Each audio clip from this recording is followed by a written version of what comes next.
Are you all right? Help me. We've got you. The desert does not forgive. It does not forgive weakness. It does not forgive the man who forgets to drink water before a patrol, or the soldier who underestimates how fast the temperature drops when the sun pulls itself below the horizon. The desert watches everything with the patience of something that has outlasted empires, and it remembers every mistake in the specific and permanent way that only indifferent things can remember. Sloan Calloway had known this since she was 10 years old, not because anyone told her, because her father had taken her to the Mojave on a Tuesday in July, handed her a canteen and a compass, and said 7 words that she would carry for the rest of her life. The land will teach you if you listen. She had listened. She had always listened. The cold open does not begin gently. It begins with the sound of metal heating past the point of reason. The sound is a specific one, a low, dry creak like old wood under pressure, except that old wood under pressure does not glow. This does. In the dim light of a concrete room somewhere in the border country between what maps call Iraq and what the people living there call something older and more complicated, a piece of steel rod approximately 18 inches long has been sitting in a coal brazier for 12 minutes, and the end of it has reached the temperature at which iron stops being inert and becomes something else entirely. Sloan Calloway is in the chair. She is 27 years old. She is 5 feet 4 inches tall. She weighs 118 pounds, which is the weight of a woman who runs 5 miles before breakfast and eats with the practical efficiency of someone who understands that the body is a tool and tools require maintenance. She has dark hair pulled back from a face that is objectively too young looking for the room she is sitting in. Her wrists are bound to the chair arms with flex cuffs. Her left forearm carries a hairline fracture she sustained 31 hours ago and has not mentioned to anyone. Her kit bag, her medical kit, the thing she has never been more than arm's reach from since her first deployment, is not in this room. The man standing across from her does not speak. He doesn't need to. She looks at the iron and she breathes the way her father taught her to breathe. When something is coming that cannot be stopped, in through the nose, count 4 out. Through the mouth, count 8. Find the place below the fear where the thinking still works. She finds it. The narrator speaks in the voice of someone who has already seen how this ends. There are moments when a person must choose between a promise and a life. Sloan Calloway had made her promise on the worst night of her life in the dark, with her mother's voice breaking across 3,000 miles of satellite signal. She had kept that promise for 3 years. She had kept it through training, through deployment, through everything the United States Navy had asked her to do. And she had kept it through 23 days in the most unforgiving stretch of northern Iraq she had ever seen. She would break it in 4 hours. And the cost of breaking it would be written on her face for the rest of her life. Cut to 3 weeks earlier. The transport helicopter set down at FOB Ridgecrest at 0647 on a Thursday morning in March of 2009, and the dust it kicked up was the color of old bones. Sloan stepped off with her pack on her back and her kit bag over her left shoulder, and her orders folded in the breast pocket of her uniform.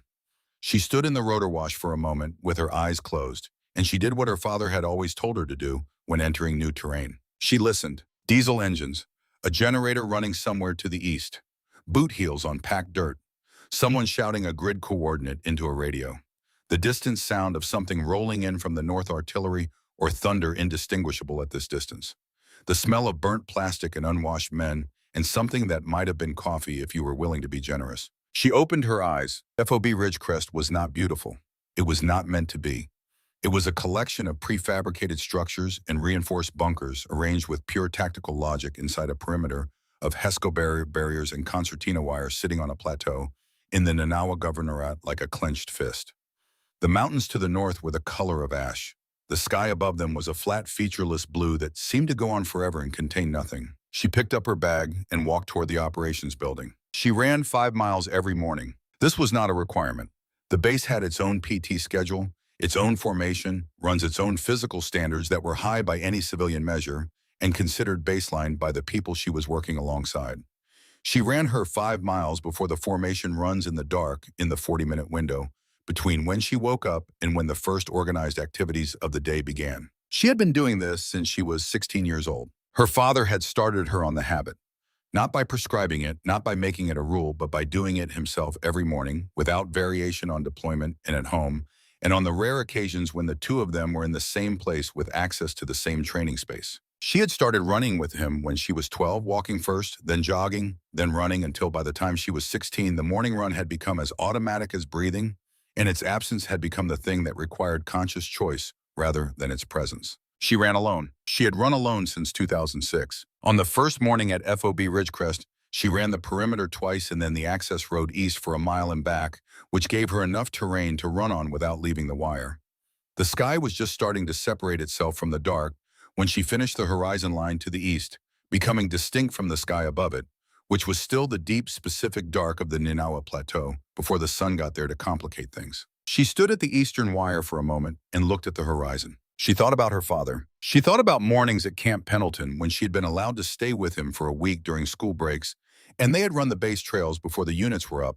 Her father setting the pace, which was not as fast as he could go, but faster than was comfortable, and her matching it because she would not match it. She had been 14 and her lungs had burned for the first month, and then they had adapted and the burning had become the baseline and the baseline had become the norm, and the norm had become the things she missed when she wasn't doing it. She missed a lot of things about those mornings. She turned away from the wire and walked back toward Building 7. The FOB was beginning to stir. A vehicle moved somewhere to the south. The operations block had its lights on. From the direction of the mess, she could smell coffee, the institutional kind, strong and slightly burnt, which was not the coffee her father had made, but which served the same function, which was to mark the beginning of the operational day, the transition from night rhythms to day rhythms, the moment when the team shifted from whatever private interior spaces they had been occupying in the dark to the shared professional space of the work. She went to the mess. She got coffee. She sat with it at a table in the corner facing the entrance, and she thought about what she knew about the team she was joining and what she didn't know yet and what she would need to find out, and she thought about the particular discipline of walking into a new unit as a woman and a corpsman and appearing neither larger nor smaller than she was. Neither larger nor smaller. This was the principle her father had given her for situations like this one, in a conversation she had been too young at the time to fully appreciate and had been returning to ever since. He had said, "You're going to walk into rooms your whole life where people have decided in advance what you are. Some of them will have decided too small, and some of them will have decided too large, and very few of them will have it right because nobody who hasn't worked with you can have it right yet. Your job is to not waste energy correcting their assessments. Your job is to do the work clearly and specifically, and over time the assessments will correct themselves." She had said, "What if they don't?" He had said, "Then the work still got done," which is the point. She drank her coffee. She thought the work will get done. She thought, let's find out what the work is. Taggart came in at 0640, which was exactly when she had estimated he would come in based on her observation of the operations block lights and the pattern of activity she had tracked through the window of the mess. He got coffee without looking around the room, which was the habit of a man who has already cataloged the room before entering and does not need to do it again. He turned from the coffee station, and his eyes moved through the room with the automatic efficiency of a man whose vigilance had long since become invisible even to itself. He registered her, filed her, went to his table. She went to hers. They drank their coffee in their respective corners. The day began. Chief Petty Officer Darnell Taggart did not look up when she entered. He was standing at a planning table covered with maps and photographs and hand-annotated grid overlays, doing what team leaders do before a briefing, thinking 4 separate thoughts simultaneously and making them look like one. He was 44 years old, which in SEAL terms meant he was either a monument or a warning depending on who you asked. He had served in 3 combat theaters. He had buried 6 men he considered brothers. He had a scar on his left jaw from a piece of shrapnel that had come within 11 millimeters of ending his career permanently, and he wore it the way a carpenter wears a callus. Not with pride, not with regret, just as evidence of a life spent doing a specific kind of work. He read her orders without expression. He handed them back without expression. He said, "Welcome to Troop 2 Calloway. Gear stowage is in Building 7. Briefing is at 0800. Don't be late." She said, "Yes, Chief." He looked at her then, just for a moment. The inventory looked not unkindly, but with the absolute precision of someone whose job requires knowing exactly what resources he has and exactly what each can do. Then he went back to his maps. She picked up her bag and went to Building 7. She met Kowalski 11 minutes later. He was in the gear room cleaning a suppressor with the methodical attention of a man who does this the way other men brush their teeth, not because he needs to think about it, but because his hands know what to do. He was large in the way some men are simply large, as if whoever built them had generous access to materials and decided not to economize. 31 years old, pale eyes the color of shallow water, a jaw that looked like it had been carved from something that took considerable time to carve. He looked at her when she came in. He looked at her pack.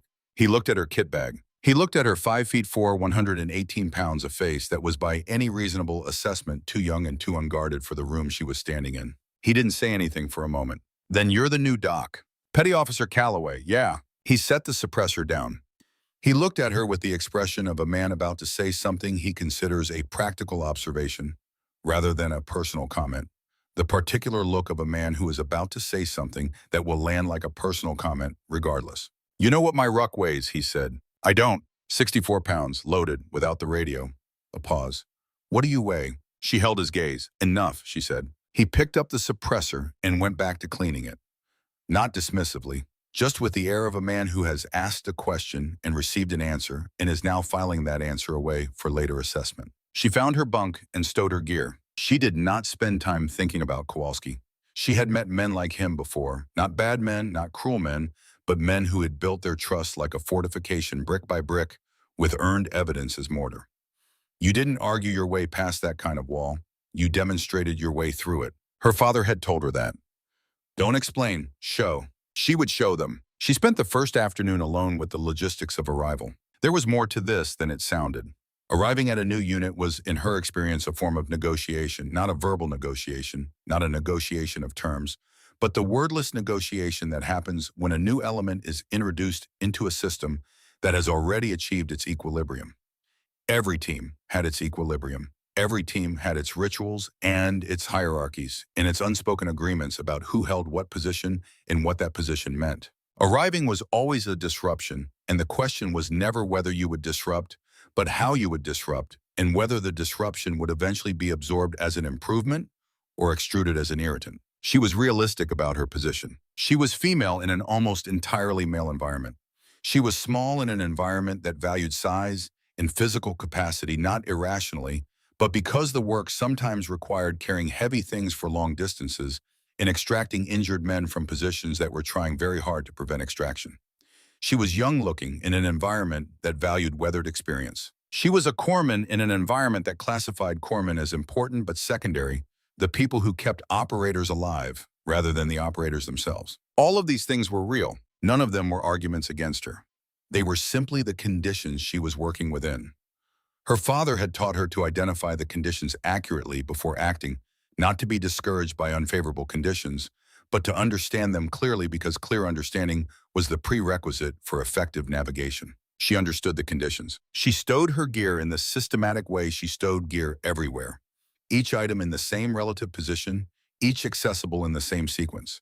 Each placement serving the logic of the work rather than the logic of aesthetics. Medical kit in the outside left pocket of the pack, accessible in 4 seconds. Trauma shears on the right hip. Tourniquets, one on the left chest strap, one in the cargo pocket of her left leg, one in the kit. This was not paranoia. This was the architecture of a person who has thought carefully about the moment when something goes wrong and has tried to reduce the number of decisions required at that moment by making those decisions in advance. When she was finished, she sat on the bunk and looked at the plywood wall. It was covered in the accumulated evidence of previous occupants, drawings, jokes, complaints rendered in the particular dark humor of people doing dangerous work in uncomfortable places. Unit insignia from formations that had cycled through this building over the previous years. The names of places. She had seen walls like this before. She had added to walls like this before. She had not decided what, if anything, she would add to this one. She thought, I am here. I am ready for what this place asks of me. She thought, let's find out what that is. She picked up her kit bag and went to find where the medical supplies were stored. The medical supplies were in Building 4 in a locked room adjacent to the facility medic's office, which was staffed by a hospital man second class named Elkins, who was 25 years old and possessed of the slightly put-upon air of someone who has been assigned to a posting that is not quite what they expected, and has made his peace with this by becoming very good at the parts of the job that were available to be good at. He showed her the supply inventory with the professional thoroughness of a man handing over a responsibility he considers important, which meant that he was not going through the motions of the inventory, but actually showing her where things were and why they were where they were and what to do when something ran low. She appreciated this. She had worked with facility medics who resented the presence of a corpsman attached to a team, as if her presence represented a commentary on the adequacy of the existing medical support, and she had worked with facility medics who understood that operational medicine and facility medicine were different disciplines serving the same population, and that the relationship between practitioners of those disciplines should be collaborative rather than territorial. Elkins was the second kind. He said, "What's your background on TCCC?" She said, "2 combat deployments, approximately 47 interventions in field conditions. I've been through the refresher twice in the last 18 months." She paused. "I'm comfortable in the curriculum, but I'll tell you if something's outside my lane." He nodded. "Trauma bay is here, drugs are here, the kit lockers for individual team members are along this wall. They're supposed to check their own kits weekly, but in my experience, they check them when someone tells them to, and sometimes not even then." He looked at her. "You're going to be the one telling them to." She said, "I can do that." He said, "Taggart's team specifically, they're good about the big stuff and sometimes loose on the small stuff, which means the big interventions are covered, but the small things that become big things are the gap." Drummond had a cellulitis situation last rotation that went 2 weeks before he said anything because it wasn't slowing him down yet. He shook his head. 2 more days and we're looking at a hospitalization." She filed this. She said, "I'll do weekly assessments on anyone who will let me." He said, "Sell it as performance maintenance rather than medical oversight. These guys don't want oversight, they want to perform." She said, "That's the same thing." He looked at her for a moment. Then he smiled briefly, not the smile of someone who is impressed by what has just been said, but the smile of someone who has just heard something true. "Yeah," he said, "I suppose it is." She spent 2 hours in the supply room going through the inventory herself, not because she didn't trust Elkins's account of it, but because she needed to know where things were in the way her hands needed to know. Not the cognitive knowledge of having been told, but the physical knowledge of having touched each item in its place. Her hands needed to know the inventory the way they knew her trauma shears without having to think about it. Because when you need to think about it, you are already in a situation where thinking about other things is more important. When she was finished, she went back to Building 7. She slept well that night, which surprised her. New places usually required a calibration period, a night or two, where her alertness system ran higher than necessary, registering the unfamiliar sounds of the new environment as potential threats until it updated its baseline. FOB Ridgecrest settled around her like something that was neither comfortable nor uncomfortable, but simply actual.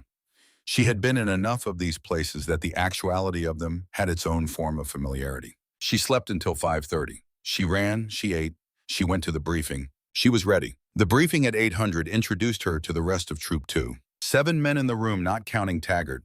She cataloged them the way her father had taught her to catalog a room, not by staring, but by letting peripheral vision do the work while her face remained neutral. Drummond, 30 years old, lean in the way long-distance runners are lean, with the patient, distant eyes of a man who spends his professional life looking at things very far away.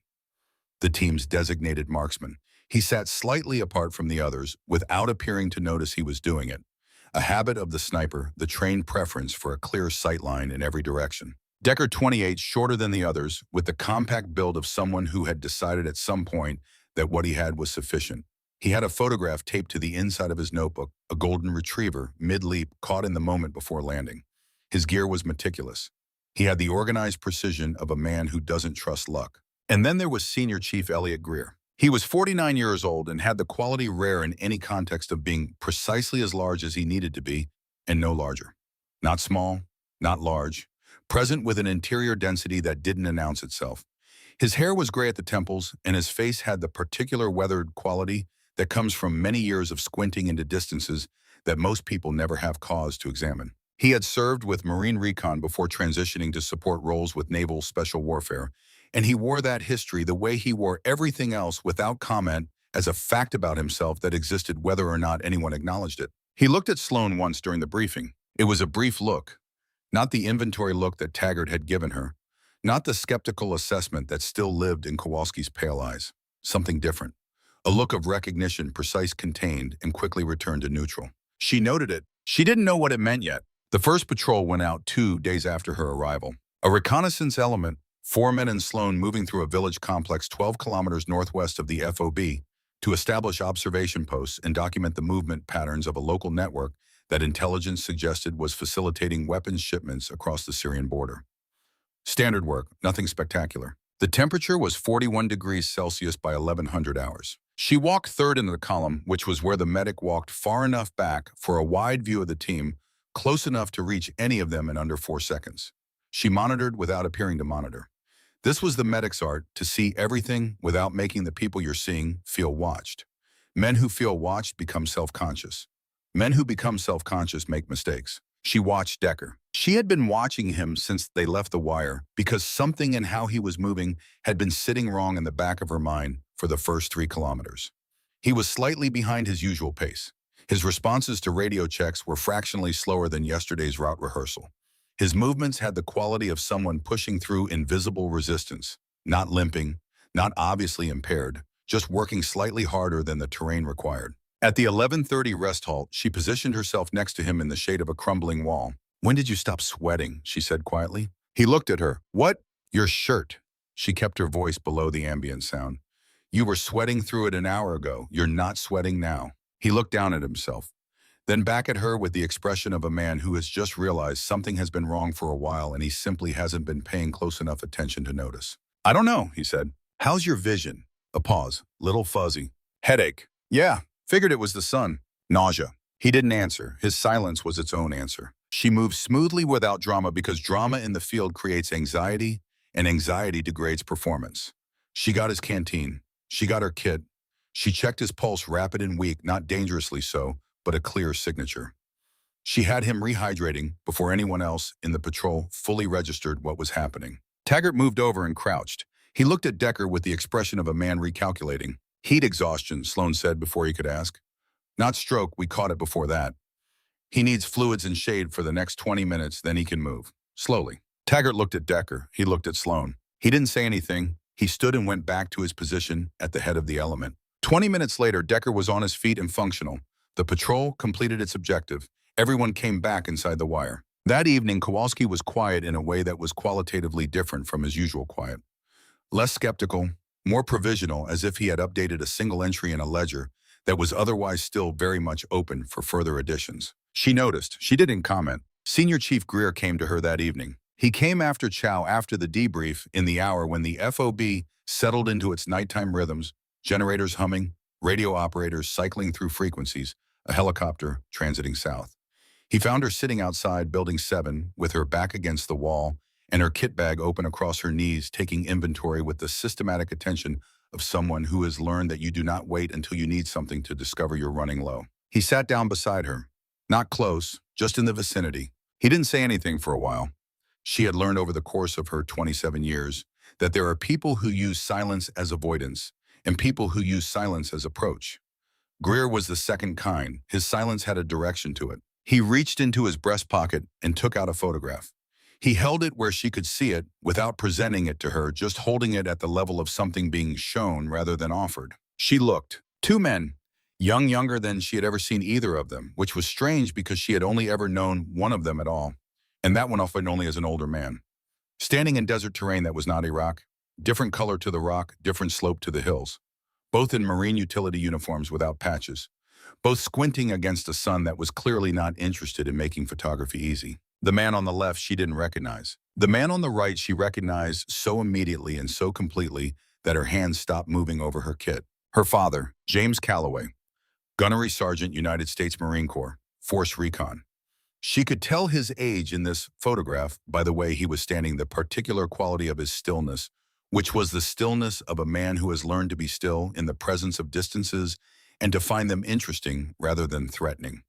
Younger than she ever knew him, but entirely himself. He was smiling. She had seen that smile 10,000 times at the Mojave Range at dawn. At her high school graduation, standing in the back, still wearing civilian clothes because he'd come straight from a connecting flight. In the last photograph she had of him taken 6 weeks before Kunar Province. Before the IED, before the notification officer came to the door of their house in Oceanside, California in the fall of 2006. Greer returned the photograph to his pocket. "He taught me to read wind," Greer said. 1998. We were running a joint training exercise in Nevada, his unit mine. He had a way of explaining ballistic drift that made it make sense. I'd been doing it by feel for 6 years, and he turned it into something I could think about clearly. He paused. He took the shot I was struggling with, explained exactly what he'd done differently, and made me do it until I could replicate it. 800 meters, 12-knot crosswind. Took me most of a day. Sloan looked out at the perimeter wire. "He was a good teacher," she said. "The best I encountered in 22 years of service," Greer said. He wasn't flattering her. He was reporting a fact. I didn't put it together until I saw your hands. She didn't ask what he meant. She knew. Her hands. The way they moved with equipment. The particular economy of motion her father had spent years installing in her, not through instruction exactly, but through repetition, through thousands of hours of range work and dry fire drills and patient correction, until the right movement became the only movement her hands knew how to make. He told me he had a daughter, Greer said, that she was going to be a corpsman. He told everyone that, she said. He said she'd be the best he'd ever seen. She didn't answer that. Greer stood. He looked down at her for a moment with an expression she couldn't immediately classify. Not pity, not admiration, but something simpler. Acknowledgement.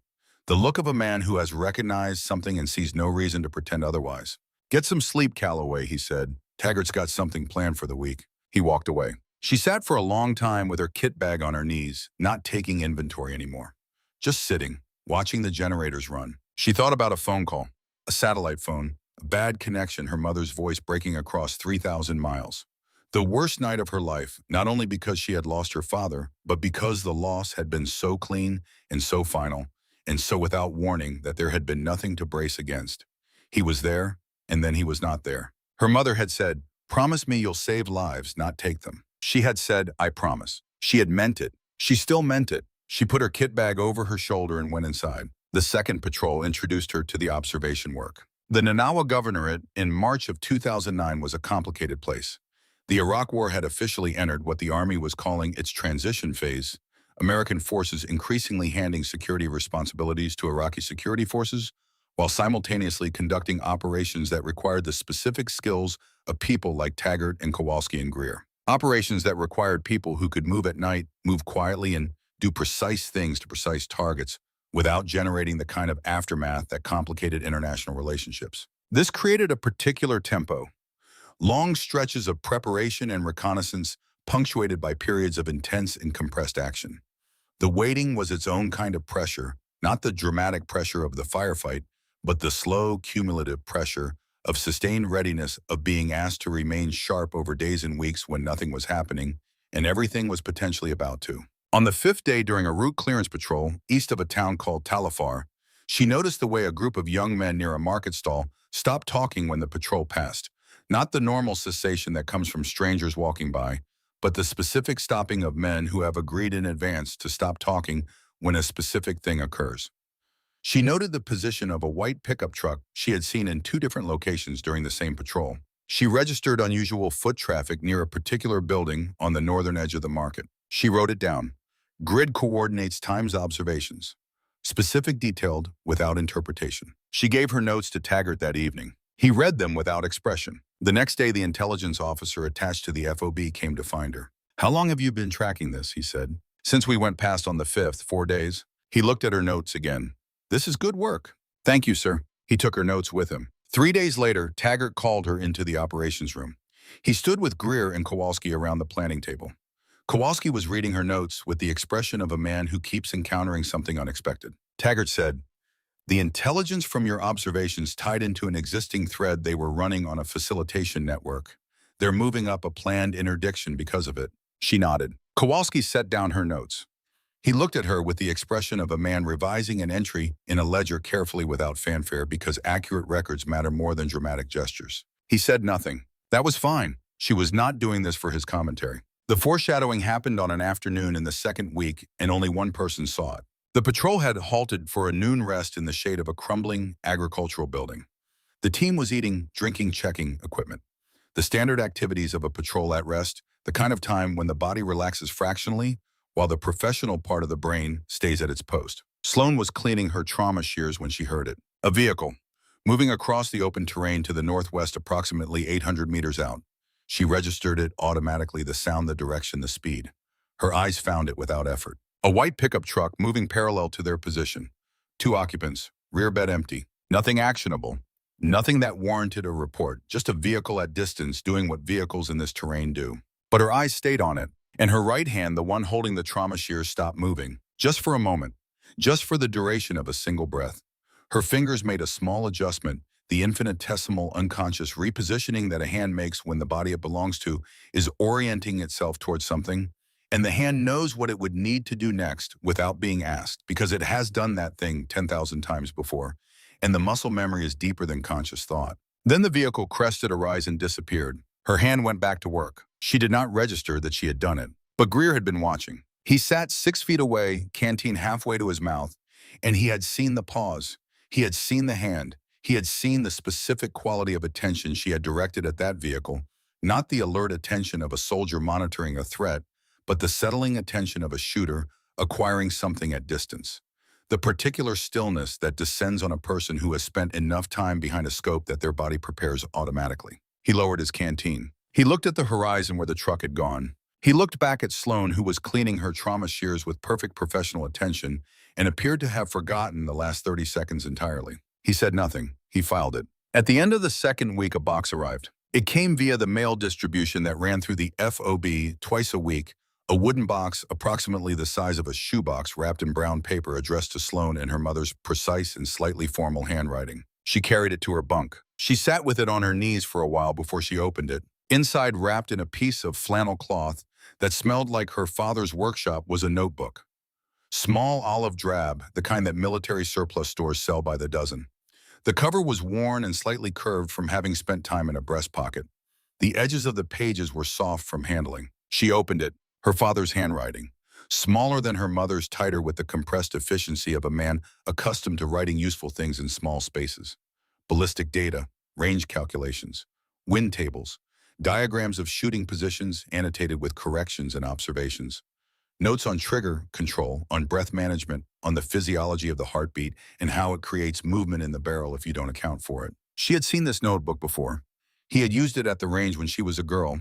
He had consulted it the way other men consulted instruction manuals, not because he needed it, but because he believed in keeping records, in having a physical artifact of what he had learned and how he had learned it. She turned to the last page. The handwriting was the same, but slightly looser, written faster, or in poorer light, or with less certainty about the permanence of the moment. For Sloan, when the time comes, and it will come because that's how time works, and I raised you to understand that, use both hands.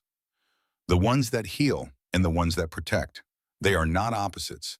They are the same service performed by different instruments. Your grandfather said this to me before I shipped out the first time. I have never found a reason to disagree with him. Dad, she read it twice. Then she closed the notebook and held it against her chest and looked at the plywood wall of Building 7, which had been written on and drawn on by dozens of men over several years of occupation, a palimpsest of graffiti and jokes and unit insignia and the names of places that mattered to people who were no longer here. She thought about her mother's voice on the worst night of her life. Promise me you'll save lives, not take them. I promise. She put the notebook in her kit bag next to her stethoscope, and her trauma shears, and her 2 tourniquets, and the combat gauze, and the chest seals, and the needle decompression kit. She went to sleep. The days that followed had a rhythm. She learned the rhythm the way she learned all rhythms, by attending to it without imposing anything on it, the way her father had taught her to attend to terrain, accepting what was there before deciding what it meant. FOB Ridgecrest ran on a 36-hour operational tempo, which meant that most of the team was either preparing for something, recovering from something, or in the brief suspended state between the two, which was the state that made men restless or meditative, depending on the man. Taggart was meditative. He sat with maps the way other men sat with books, not consuming them exactly, but inhabiting them, letting them work on him over long periods until something emerged that wouldn't have emerged from a quick reading. She watched him do this in the early mornings when the FOB was at its quietest, and the generators had found their lowest register, and the desert was doing its version of stillness, which was not stillness at all, but a form of movement so large and slow it appeared to be the opposite. Kowalski was restless. He cleaned weapons that were already clean. He ran routes that he had already mapped in his head until they were also mapped in his feet. He drilled insertion and exfil scenarios with the junior members of the team until the junior members quietly negotiated a reduction in repetitions by pointing out that they understood what they were doing, and Kowalski acknowledged this and reduced the repetitions by half and continued. Greer read. This surprised her initially. She had not expected a man of his operational background and professional intensity to spend downtime with paperback novels of the kind that arrived in care packages from families and accumulated on a shared shelf in the common room at the rate of 1 or 2 per week. He read them with the same quality of attention he brought to everything absorbed present without apparent performance. When she asked him what he was reading, he told her. When she asked whether it was good, he said, "It's accurate about what it chooses to be about." She filed this as a form of high praise. Decker organized. This was perhaps the most revealing habit of all. In the spare hours between operations, he organized his kit in a way that went beyond the organizational requirements of operational readiness. He arranged things, rearranged them, tried different configurations, settled on configurations, and then reconsidered them. His bunk was the most ordered in Building 7. His notebook was indexed. His boots were placed with their toes pointing toward the door at exactly the same angle every night. When she asked him about it, he said, "My mother's a librarian. I think it's genetic." She said, "Does it help?" He thought about it. "It makes the space feel like mine," he said. "When everything is strange, having one thing organized exactly how you want it means you start from a known point. Everything else is a variable. This one thing isn't." She thought about that for several days afterward. She thought about it when she arranged her kit bag in the morning, the systematic inventory that she had been doing for as long as she had been a corpsman, which she had always understood as professional due diligence, but which she now realized served the same function that Decker's organizational habits served. A known point. The thing that was not a variable. She thought about her father's notebook as a known point, his handwriting as a known point, the last page. In the evenings after chow, when the team dispersed to their separate versions of rest, she sat outside Building 7 with the generators and the stars, and she thought about what her father had said to her at the range at Camp Pendleton, and she thought about what Greer had told her in the corridor, and she thought about whether those two things were pointing in the same direction. She thought they were. She was not yet sure she was willing to acknowledge what that direction was, but she sat with it. The second patrol, where something changed, happened on a Wednesday. Not a firefight, not a contact, just a patrol, a three-element movement through the northwestern quadrant of their operating area, covering ground that previous reconnaissance had flagged as a possible secondary route for the facilitation network. 90 minutes into the patrol, Sloan crouched against a rock formation and watched a valley to the west and thought about angles. This was not a conscious choice. It was what her eyes did when presented with terrain. They found the high points, the lines of fire, the places where observation was possible, and interdiction could be conducted from distance. Her father had called it reading ground. He had spent years teaching her to read ground, not as a hiker reads it, looking for paths and gradients, but as a marksman reads it, looking for the relationship between position distance and the variables that exist between a bullet and its destination. She was doing it automatically. And then she noticed that she was doing it, and she stopped. She looked at the medical kit on her back instead. She thought about Decker. She thought about the heat exhaustion she had caught before it became something irreversible. She thought about her father's notebook and the promise and the work she had told herself she was here to do. She was not looking for angles. She was looking for threats to the people next to her. She told herself those were different things, but the angles stayed in the back of her mind, not loudly, just present like a familiar piece of furniture in a room you stop consciously seeing but still know is there. It was that evening in the debrief that Kowalski said the thing, not to her, to Taggart, but in her hearing because the operations room at FOB Ridgecrest was not large. Kowalski was reading a route map. He said without looking up, "What's Calloway's physical status?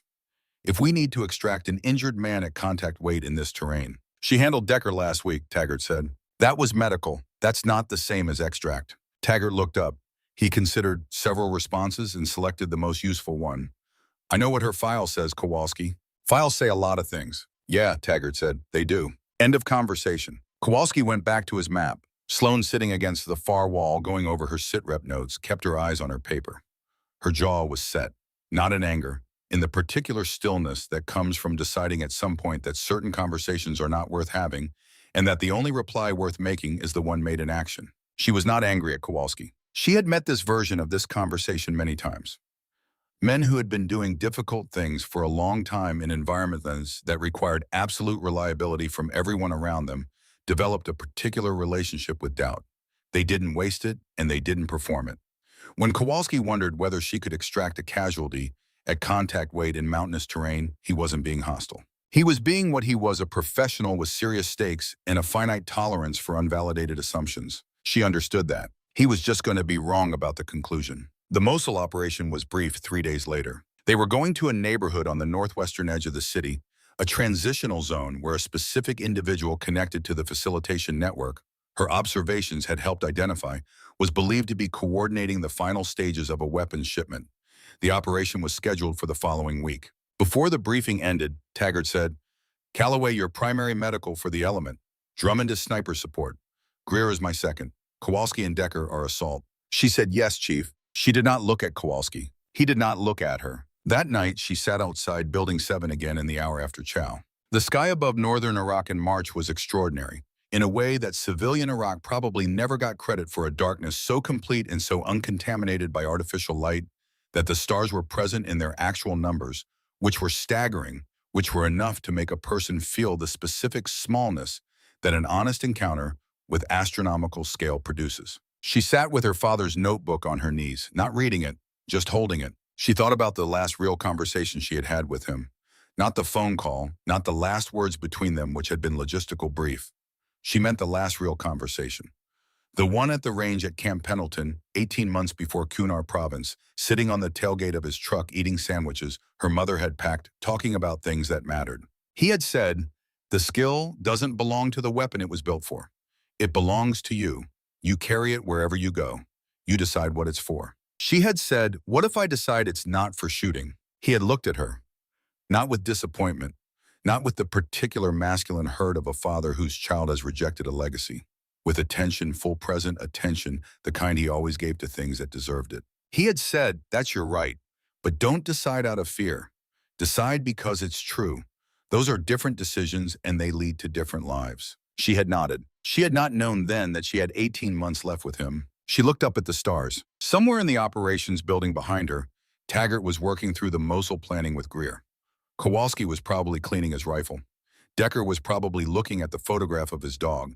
Drummond was doing whatever snipers do in the hours before a mission, some kind of distance maintenance, some preservation of the internal stillness the work requires. She sat with her father's notebook and the stars and the sound of the generators, and she thought about both hands. She thought about the words on the last page. She thought about the promise she had made. She thought about Decker's pulse under her fingers weakening, then steadying, then strong. She thought, "I am doing this right." She went to sleep. The morning before the Mosul operation, Senior Chief Greer came to her again. Before the final briefing in the narrow corridor between Building 7 and the operations block, he fell into step beside her and handed her a cup of coffee without preamble, the way you hand something to someone when you have decided they are going to take it. She took it.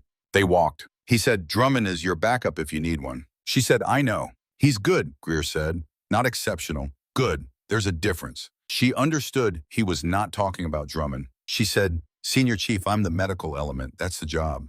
Greer was quiet for several steps. He loaded his silences with specific weight so that what came out of them carried more than the words alone. He said, "Your father told me something that day in Nevada. He said the most dangerous thing about a capable person is when they've decided in advance what they will and won't use their capability for." She didn't answer. "He wasn't criticizing," Greer said. "He was warning." She looked at the coffee cup in her hands. "I know what my job is," she said. "Yes," Greer said. He stopped walking. She stopped with him. He looked at her with those weathered eyes that had looked at distances she hadn't yet encountered and had decided apparently that they were worth looking at. "And if your job changes," she held his gaze. "Then I'll know that too," she said. He nodded. He went into the operations block. She stood in the corridor with her coffee and the morning light coming hard and flat across the HESCO barriers, and she thought about angles. She was still thinking about them when the briefing started. She was still thinking about them quietly in the organized back rooms of her mind when they loaded up for Mosul. She did not know yet what was coming. She knew her kit was complete. She knew her tourniquets were seated correctly.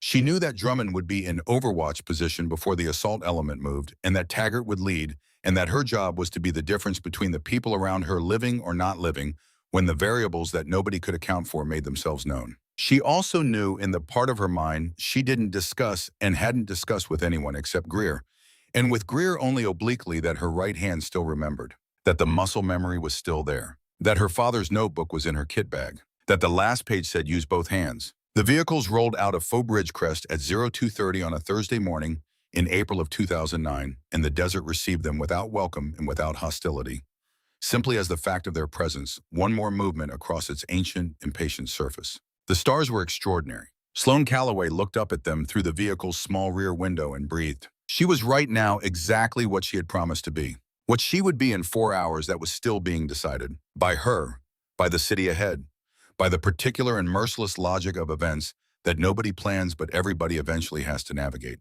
She breathed. She was ready. The city of Mosul at 0300 hours was not sleeping. It never truly slept, not in the spring of 2009, not in this particular neighborhood on the northwestern edge, where the streets had the quality of places that have absorbed too much history too quickly and haven't yet decided what to do with it. The buildings here were a mixture of old and newer old concrete block construction, rising from foundations that had been laid when a different government had different ideas about what the city should become. Some structures were inhabited, some were not. Some existed in the ambiguous middle state of buildings that are technically occupied, but in ways that don't show from the outside.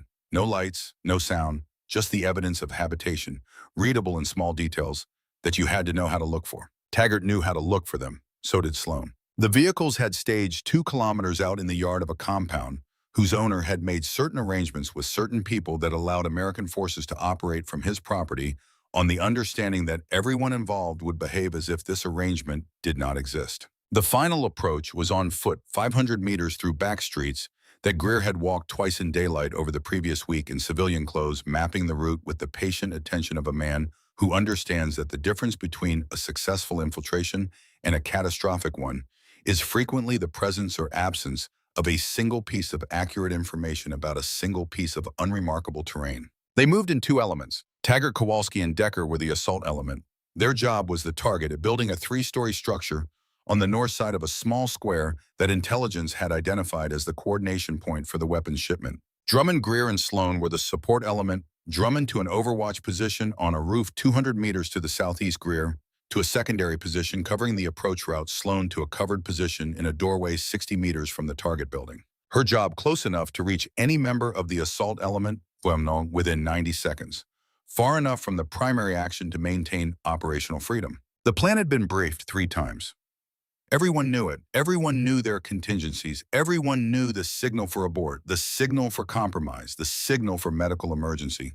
They moved in silence. Sloan moved the way her father had taught her to move in darkness, not faster than the available information allowed, not slower than the situation required. Heel to toe on hard surfaces, weight transfers that committed only when the foot had confirmed what it was landing on, breath controlled, eyes using peripheral vision rather than direct focus because the eye in low light resolves movement and shape better from the edges of its field than from its center. The city absorbed them. Drummond peeled off to his rooftop position 8 minutes into the approach. He moved up a stairwell that Greer had confirmed clear 20 minutes earlier. No communication.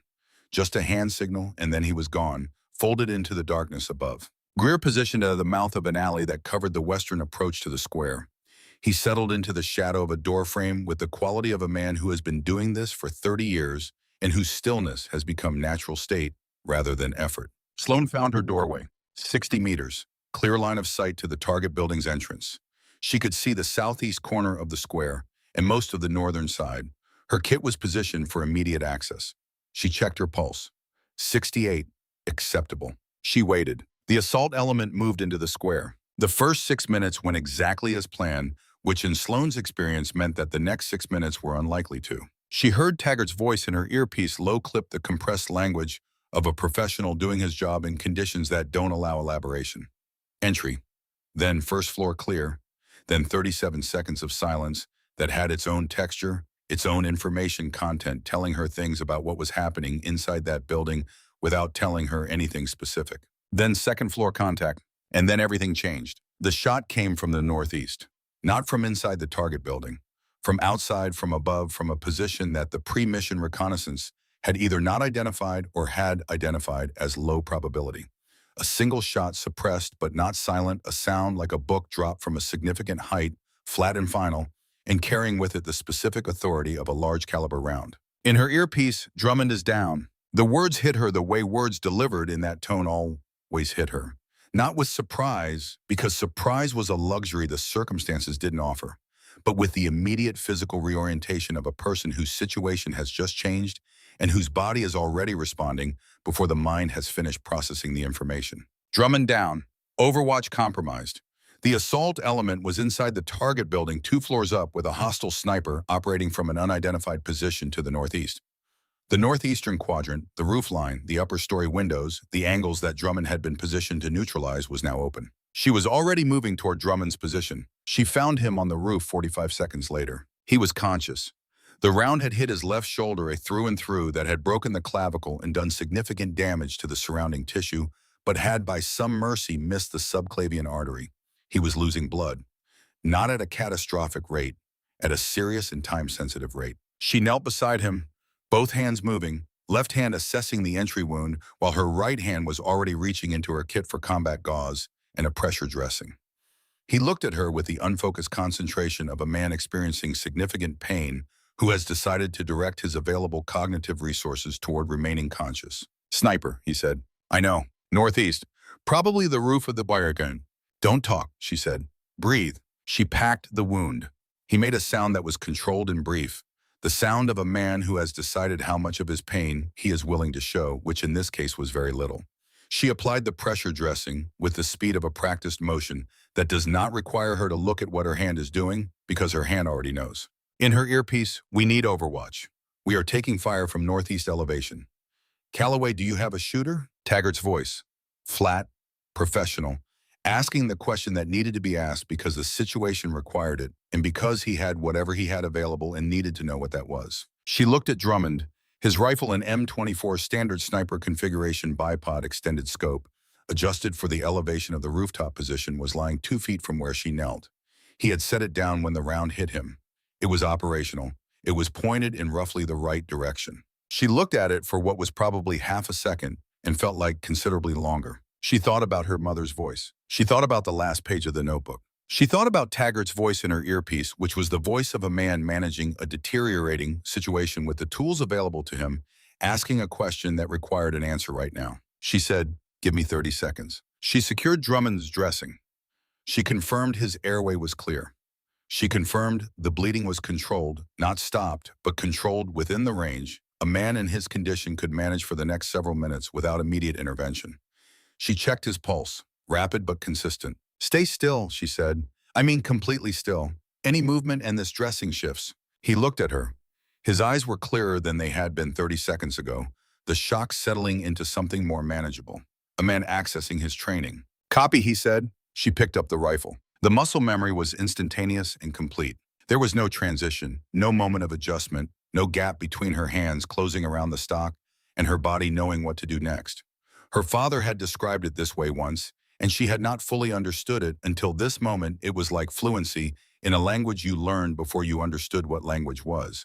Not something you remembered, something you simply were. She moved to the bipod. She was prone before she had consciously decided to be prone. Her cheek found the stock. Her right eye found the scope.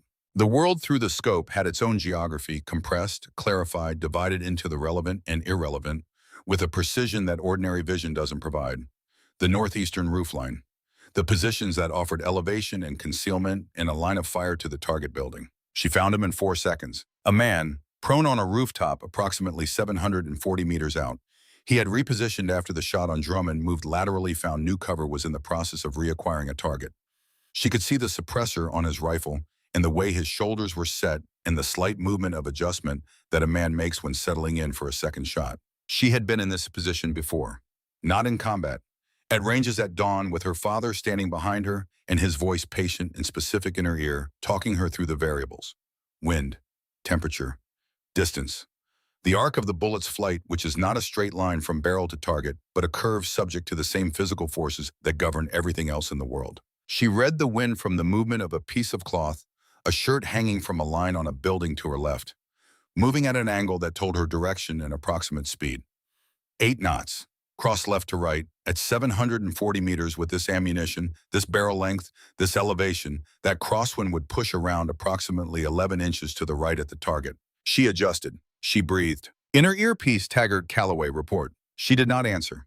Not because she was ignoring him, but because the moment between adjustment and shot was a space that could not be interrupted without cost. And Taggart, whatever else he was a man who understood that certain actions required their own uninterrupted time. She exhaled. At the bottom of the exhale, that brief biological stillness, the pause between breathing out and breathing in, where the body is momentarily technically at rest, she squeezed the trigger. The recoil of the M24 was significant, but not violent. She stayed behind the scope the way her father had drilled into her so many times it had become automatic, because the first thing you do after a shot is observe. The round hit 8 inches to the right of the target. She had overcorrected. She adjusted. She breathed. She did not think about the fact that she was missing.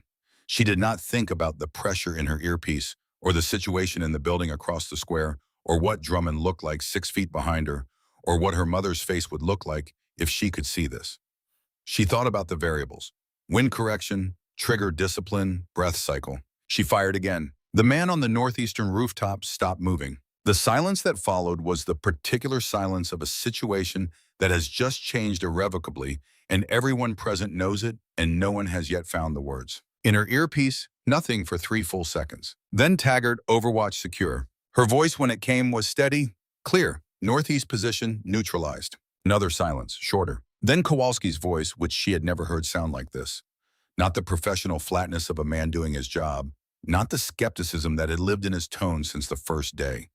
Something raw, something that had been shaken out of its habitual position by the events of the last 4 minutes. He said, "Who just took that shot?" Taggart said, "Continue mission." They continued. The target building was cleared in 9 more minutes.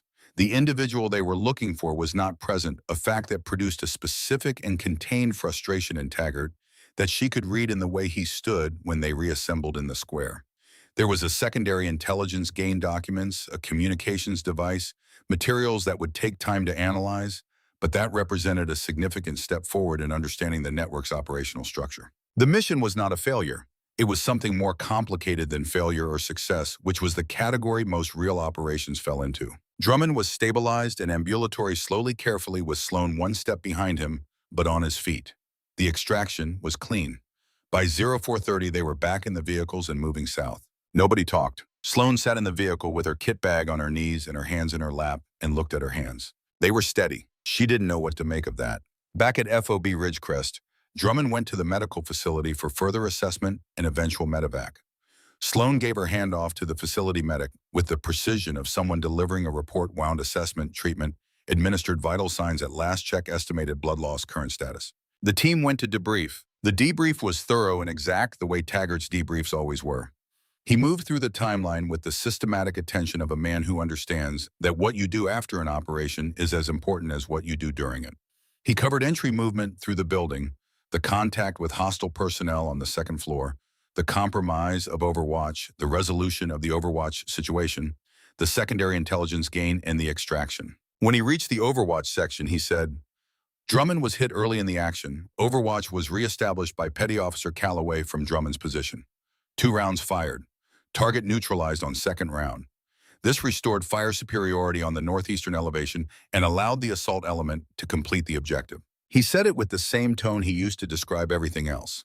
Factual, specific, without editorial comment. Kowalski was looking at the table. Decker was looking at Sloan. Greer was looking at a point on the wall behind Taggart's head, with the expression of a man who has been expecting something and has just seen it arrive. After the debrief, when the others had filed out, Taggart said, "Calloway, stay." She stayed. He waited until the door closed. He stood with his hands at his sides, just 2 people in a room, with a fact that needed to be discussed directly. He said, "Where did you learn that?" She said, "My father taught me, Chief." He said, "James Calloway." Not a question. She said, "Yes." He looked at her with the expression of a man recalibrating, updating his assessment with new information in the precise and unsentimental way of someone who has learned that accurate assessments are worth considerably more than comfortable ones. He said, "How long?" She said, "Since I was 10 years old." He said, "And you didn't put it in your record?" She said, "No, Chief." He said, "Why?" She looked at him. She had prepared several versions of this answer. She chose the one that was most true. She said, "Because I made a promise that I intended to keep." Taggart looked at her for a long time, not with judgment, not with the frustration of a commanding officer whose subordinate has withheld operationally relevant information, with something more considered. He said, "Does keeping it conflict with what you did tonight?" She thought about this honestly. She thought about Decker's pulse. She thought about the man on the northeastern rooftop who had been in the process of acquiring a new target. She thought about her mother's voice in her father's notebook in the last page. She said, "I don't know yet." He nodded, the nod of a man who accepts that some answers take time. He said, "Get some sleep." She went. She did not sleep. She lay on her bunk in Building 7 and looked at the plywood ceiling and thought about 740 meters and what the inside of a scope looks like at that distance in the dark, and the specific, complete, total absence of hesitation that she had felt when she adjusted for wind and fired the 2nd time. That was the thing she kept returning to. Not the act, the absence of hesitation in the act. She had told herself for 3 years since her father's death that the promise to her mother was about choice, that she was choosing to use her capabilities in one direction rather than another, that the capability itself was neutral, and the moral weight of it resided in its application. She had believed this. She had organized her service around it. But tonight, with the rifle in her hands and the scope to her eye, and a man on a rooftop who was going to kill someone, she was responsible for, there had been no choice. Not in the sense of a deliberated decision. The choice had already been made somewhere below the level of conscious deliberation, at the level where training and instinct and the deepest agreements a person has with themselves reside. She had picked up the rifle. She had fired. She had not hesitated. What did that say about the promise? She turned onto her side and looked at the wall. Her father's voice at the range in the Mojave, "The skill doesn't belong to the weapon. It belongs to you." At some point before the generators changed shifts, she slept. Kowalski came to her the following evening. He was outside Building 7 in her usual position against the wall, but she wasn't doing anything with her hands. No kit inventory, no notebook. Just sitting with the desert dark around her and the stars in their extraordinary abundance, and the generators doing what generators do. He came from the direction of the operations block and sat down closer than he had positioned himself before with the ease of a man who has decided that a distance he previously maintained was a precaution the evidence no longer supports. He was quiet for a while. He said, "I knew a corpsman 2 deployments ago, Ramadi 2006. She didn't say anything. He said, "She was small, like you. Smaller, maybe. She'd been attached to us for 3 weeks, and she was good. At the medicine. She knew what she was doing. She was calm under pressure. She didn't freeze." He paused. "We were hit in a market, fast contact, close quarters. Things went bad in about 12 seconds. She was carrying a sidearm, and she picked it up and tried to cover our extraction while we pulled our casualties out." He stopped. She waited. "She'd never been trained for that," he said. "Not really, enough to qualify, not enough for what that situation was." He looked at his hands. She didn't make it out. The generators ran. "That's why I asked the question," he said. "Day 1, about the ruck." She said, "I know. It wasn't about whether you could do the job. It was about whether you'd been prepared for the whole job, all of it, not just the medicine." She looked at him. She had already worked this out, had already arrived at this understanding of what his skepticism had been and where it came from. But hearing him say it, not as an apology, not with the self-conscious performance of a man attempting to redeem a previous behavior, but as a direct statement of a thing that was true and that he thought she deserved to know, shifted something. "She didn't have the preparation," Sloan said. "You didn't know whether I did." "Right," he said. "Now you know." He was quiet for a moment. "Yeah, now I know." He stood. He looked down at her with the expression of a man who has updated a ledger and considers the update complete. Shot 1 was off. Shot 2 was on. She said, "I know, the wind correction was wrong the first time." He almost smiled. She could see it at the corner of his mouth, not a full smile, not manufactured warmth, but the involuntary expression of someone who has heard a response they did not entirely expect. He went back to the operations block. She sat with the stars. That night she wrote in the notebook, not her father's notebook, her own. A standard-issue green notebook, the kind she had been carrying since her first deployment, in which she kept her medical notes and her patrol observations, and the occasional thought that she didn't want to lose to the compression of time. She had been writing in notebooks since she was 12 years old because her father had given her one and told her that the thing about keeping a record was not that you remembered more, but that the act of writing forced you to decide what you actually thought about something rather than what you vaguely felt about it. She thought that was true. She had found it true many times. She wrote about the shot, not the mechanics of it. She understood the mechanics well enough that writing them down added nothing. She wrote about the decision, or rather she wrote about the absence of decision, which was what had been occupying her attention since the early morning hours when she had lain awake looking at the ceiling of Building 7. She wrote, "I have been thinking of my promise as a decision that I made and could theoretically remake. As if on any given day I could choose differently, and the choice would be available to me. What happened tonight showed me that this is not the structure of the thing. The choice was made 10,000 hours ago at the Mojave and at Pendleton and at every range my father took me to from the time I was 10 until the fall of 2006. The choice lives in the hands now. It doesn't wait for me to deliberate." She stopped writing. She looked at what she had written. She wrote, "Dad said the skill doesn't belong to the weapon. It belongs to you. You decide what it's for." I think I misread this. I thought he meant you can choose not to use it, and that choice is available to you at any time.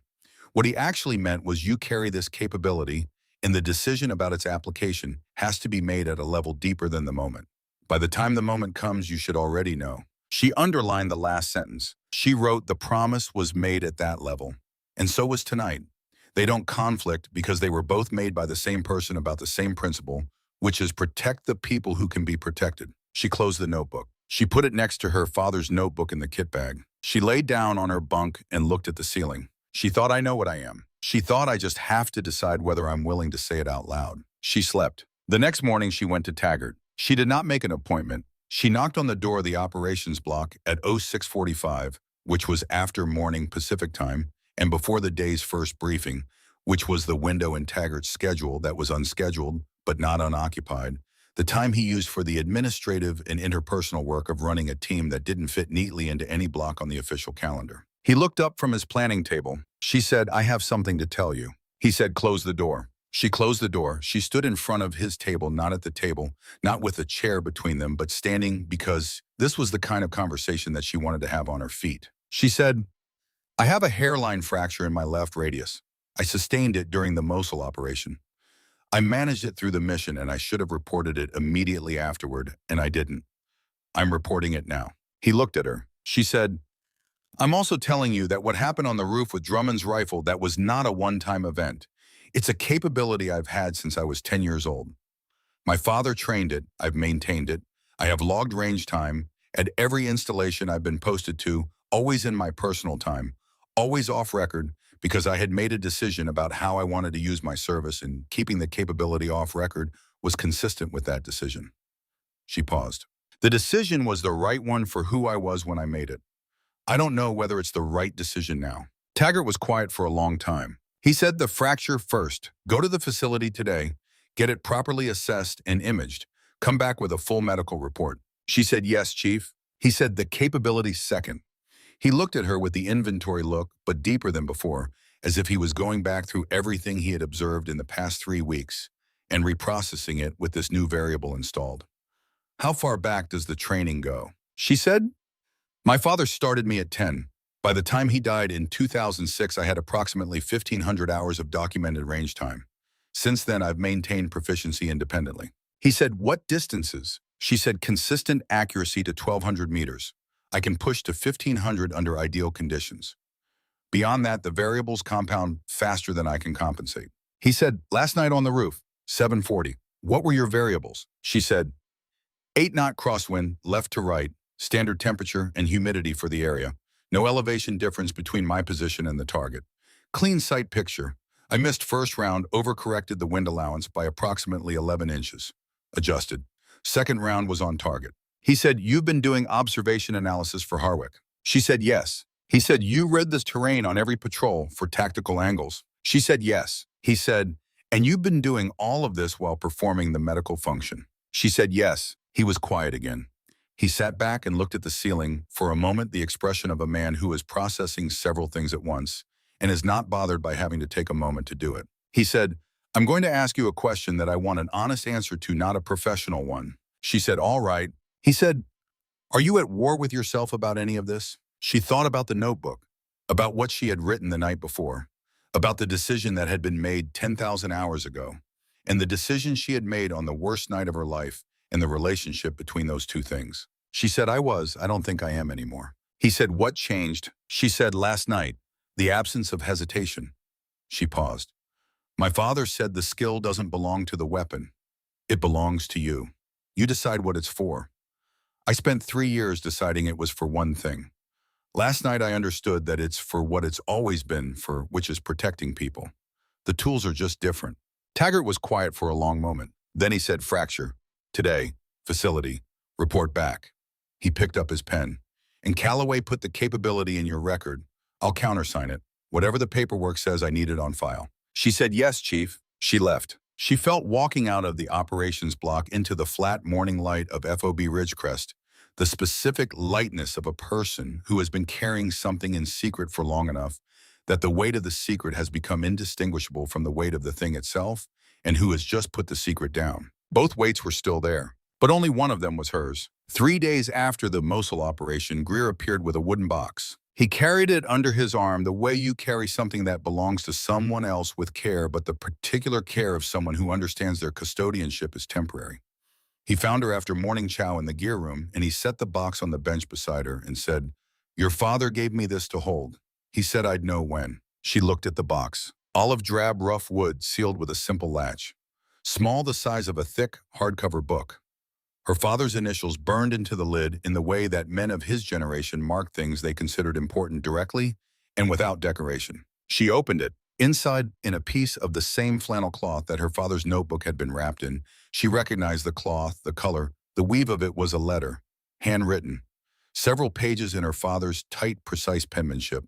And beneath the letter, a small object, a rifle cartridge, brass and tarnished with something engraved on its casing in letters too small to read without looking closely. She read the letter first. It began the way her father began most things that mattered to him.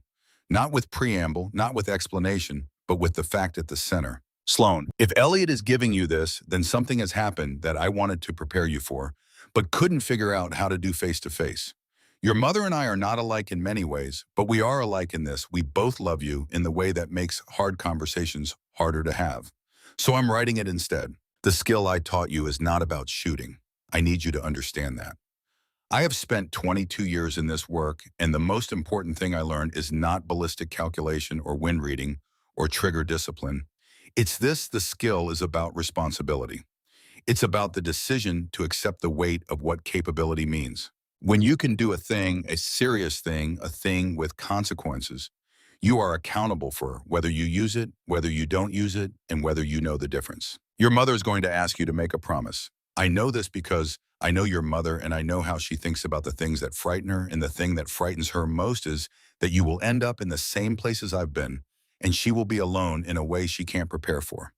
So she will ask you for a promise that feels protective. And you will give it to her because you love her and because you are. I know this about you, Sloan. I have known it since you were 8 years old. You are a person who keeps your promises. Keep this one. But understand what it means. It doesn't mean the skill goes away. It means you are choosing in that moment not to use it. Choice is not the same as absence. The day may come when the choice changes. When that day comes, it won't be a betrayal of the promise. It will be the promise working correctly because the promise was always about protection, and sometimes protection requires both hands. Use both hands, Sloan, the ones that heal and the ones that protect. Your grandfather said this to me before I shipped out the first time. I am saying it to you. I love you more than this letter can hold. Dad, she sat with the letter for a long time after she finished reading it. The gear room was empty. Morning light came through a narrow window near the ceiling in a bar across the floor, full of dust motes that moved in the FOB's slow ventilation. She looked at the cartridge. She held it close enough to read the engraving. Steady hands, 2 words. Put there with care by a man who understood that the things we carry are the things we become, and that the things we carry should be chosen thoughtfully. She closed her hand around it. She sat in the gear room for a long time. The bass sounds moved around her vehicles, voices a helicopter transiting east. The radio operator's ongoing conversation with someone about grid coordinates that she could hear through the wall. The day continued on its own schedule, uninterested in the specific weight of what she was holding. She read the letter a second time, and then a third. The thing about her father's letters, she had 3 of them now, counting this one. The other 2 kept in a folder in her personal kit because she was not ready to decide what to do with letters like this. If there was anything to do, if doing something was even the right framework, was that they were more him than almost anything else she had of him. His presence in a room had been physical. The specific height of him, the specific way he moved, the sound of his boots, the smell of his particular combination of gun oil, and the coffee he made too strong, and the cedar soap her mother had convinced him to use sometime in the 90s. Those things were gone. She could not reconstruct them. Memory is imprecise about sensory information in the way it is not imprecise about words. But the words were precise. She had them. She put the letter carefully back into the box on top of the flannel cloth, and she put the cartridge beside it, and she closed the latch. She held the box in her lap for a moment. Steady hands. She thought about her hands. The left one broken, managed, still doing what it was asked to do. The right one, which had 3 days ago done something she had told herself for 3 years it would not do, and which had done it with a completeness and a certainty that she was still turning over in her mind, the way you turn over something unfamiliar to understand its shape. Her father had known, not that she would be in Iraq in 2009, not the specific details, but that she would be somewhere someday, and the somewhere would ask both things of her at once, and he had wanted her to have permission in advance for the asking. He had written the permission into a last page. He had given it to Elliot Greer to hold until the right time. The right time had apparently been 3 days after she first used it. She thought he was a patient man. She thought, I come from patient people. She stood. She put the box in her kit bag next to the notebook. She went back to work. The second demonstration was not planned as a demonstration. It happened 4 days after Mosul in a training context, a voluntary range session that Taggart had posted as optional for any team members who wanted to maintain proficiency. Most of the team went. Sloan went. She had not intended to shoot. She went because she had been going everywhere the team went since her arrival, because her philosophy of integration required her to be present for the full experience of the team's work, including its preparation and maintenance. But Greer was there. When the team cycled through their drills, and when the afternoon reached the point where the range officer called a break and most of the team moved to the shade of the vehicle overhang with water bottles and quiet conversation, Greer walked to the far end of the range where the distance targets were set, and he turned around and looked at her. He didn't say anything. He didn't need to. She looked at the target, then at the range flag, which was indicating wind direction and approximate speed. Crosswind right to left, approximately 12 knots. The distance marker read 1,100 meters. She walked to the firing line. Kowalski had followed without fanfare and was standing slightly behind and to the right, not only to observe, but in the way of a person who wants to be present for something they expect to be significant. Decker was there too, with his patient, attentive stillness. Even Taggart, who had been writing on a clipboard, had stopped writing. She lay down. Her left arm was hurt. The hairline fracture from the operation that she had not mentioned to anyone. She would mention it tomorrow when the situation permitted. The conversation, without disrupting operational tempo, was present and insistent. It colored the experience of the shooting position in a way that required adjustment. She made the adjustment. She did not show that she was making it. 1,100 meters. A crosswind that didn't care about her plans. A standard qualification target offering no response. She breathed. She read the wind from the flag, watched it for 30 seconds rather than 10, because at this distance the margin for error was narrower, and she was shooting with a compromised support arm, and she was not willing to miss twice for the same reason she had missed once before. She calculated. She fired. The target registered a hit, center mass slightly high within the acceptable range. She fired again. The second hit was 3 inches left of the first. She lay still for a moment after the second shot, the way she always did, the way her father had drilled into her, that stillness after the shot. That completion of the action, that means you stay behind the scope and observe what happened rather than immediately moving on. She observed. Then she stood up. Greer was looking at the targets through a spotting scope. He lowered it. He looked at her with the expression of a man who has been expecting something and whose expectation being confirmed brings not surprise but a particular form of quiet satisfaction. He said, "Your father taught well." She said he was patient. Greer said, "The best teachers always are." She picked up her kit bag. Behind her, she heard Kowalski say something to Decker, quietly, not intended to carry, but carrying anyway in the dry desert air. She caught 2 words, both times. She kept walking. Drummond came back from the facility on a Thursday afternoon. He came back the way men who have been pulled out of the operational rotation and then reinstated tend to come back quietly without ceremony, resuming his position in the team the way a missing piece resumes its place in a mechanism, with the minimum disruption necessary and the maximum intention of continuing where things had left off. He found Sloan in the gear room. He was carrying his rifle case, which he set down carefully on the bench and unlatched with the practiced, slightly ceremonial attention that marksmen bring to their primary weapon, checking it the way a person checks something that has been out of their hands and in other hands, and that they need to confirm is still what it was when they last had it. He said, "How's the shoulder?" She looked up from the kit she was working on. "I'm asking you that question." He said, 72% range of motion, working toward 85 by the end of the month. The facility PT is good. She said, "Pain?" He said, "Managed." She said, "On what?" He said, "Ibuprofen." He looked at her. "Nothing stronger. I don't use anything stronger." She said, "All right." She made a note. "I'm going to want to assess the shoulder weekly until you're at full range of motion. Don't tell me you're fine when I ask. Tell me the actual number." He said, "Yes, Doc." He finished his rifle inspection. He closed the case. He looked at her for a moment, not the quick assessment look that most of the team used, not the inventory look. Something more considered, coming from a man who spent his professional life looking at things far away and had therefore developed a particular quality of patient attention. He said, "I heard about the shot." She said nothing. He said, 740, 1 miss, 1 hit, from my position with my rifle on a roof." He paused. "In the middle of a trauma intervention." She said, "Yes." He said, "The miss was wind." She said, "Overcorrected, 11 inches right." He nodded slowly in the way of a professional assessing the work of another professional, not generously, not critically, just precisely.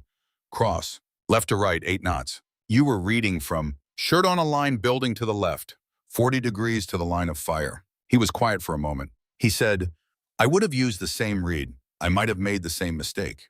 He paused. The adjustment was fast. She said the situation required it. He said, yeah. He stood. He picked up his rifle case. He looked at her one more time with that patient, distant quality. Welcome to the team, Doc, officially. He went to his bunk. She went back to the kit. The days after the range session had a different quality than the days before it. Not dramatically different. The operational tempo was the same. The routines were the same. The fob ran on the same 36-hour rhythm. The generators maintained their constant register. The planning sessions moved through the same careful architecture of preparation and contingency. Nothing had changed in the external structure of her deployment, but the internal structure had shifted. She noticed it first in the way the team interacted with her. Not all of them, Taggart's manner remained exactly what it had always been, which was consistent and unsentimental and responsive to the evidence in front of him, rather than to narratives about what the evidence meant. Greer had not changed either, because Greer had known before the rest of them, and his comportment toward her had already incorporated that knowledge. Drummond, who was still at the facility recovering from his shoulder wound, had sent a message through Elkins that said in its entirety, "Good shooting." She had filed that under the category of professional communications received and acknowledged. Decker had changed. The change in Decker was the most interesting one to observe because it was the most layered. He had seen her in action twice now, once medically, when she had caught the heat exhaustion, and once tactically, when she had taken the Mosul shot. He was processing both things simultaneously. She could tell in the organized and meticulous way that he processed everything. He looked at her in a way that was attentive without being obvious. The look of a man who is updating a model and wants to make sure the updates are accurate. One afternoon, 3 days after the range session, he came to where she was working on the weekly kit inventory he had agreed to submit to. He said, "Can I ask you something?" She said, "Yes." He said, "When you're monitoring the team medically and you're also reading the terrain for tactical angles, are those the same process or two separate processes running at the same time?" She thought about this. She said, "They use the same attention. Yes, they just organize it differently." She paused. Medical monitoring is reading the people. Tactical reading is reading the environment. Both of them are about identifying things that are about to happen before they happen and positioning for them. He said, "Position to do what?" She said, "Whichever one is needed." He was quiet for a moment. He said, "My job is assault. Entry clearance secure. The training is very specific about that, about doing one thing and doing it completely, and not fragmenting your attention across things, because fragmented attention is how you get hurt." She said, "That's right for assault." He said, "Is it wrong for what you do?" She thought about Drummond's rifle on the rooftop. She thought about her left hand on the wound and her right hand on the rifle in the 11 seconds. She said, "The fragmentation of attention that gets people hurt is the kind that comes from being asked to do two things that require the same kind of concentration at the same time. What I do is different. The medical monitoring runs in the background until it needs to come to the foreground, and the tactical reading runs in the background until it needs to come to the foreground. They don't compete. They take turns." He said, "How do you know which one needs to come forward?" She said, "You train it. You run both tracks until the switching becomes automatic, until the selection happens below the level of deliberation." He was quiet again. He said, "That sounds like what my father does with the restaurant." She looked at him. He said, "He runs a restaurant back home in Georgia, small place, family business. He says the thing about running a busy kitchen is that you're always running 3 or 4 tracks simultaneously. What's on the pass, what's coming up, what's running low, what the server just came back with, and the track that needs your direct attention rotates, and after 20 years, you don't decide which one to pay attention to. You just pay attention to whichever one needs it." She said, "That's exactly right."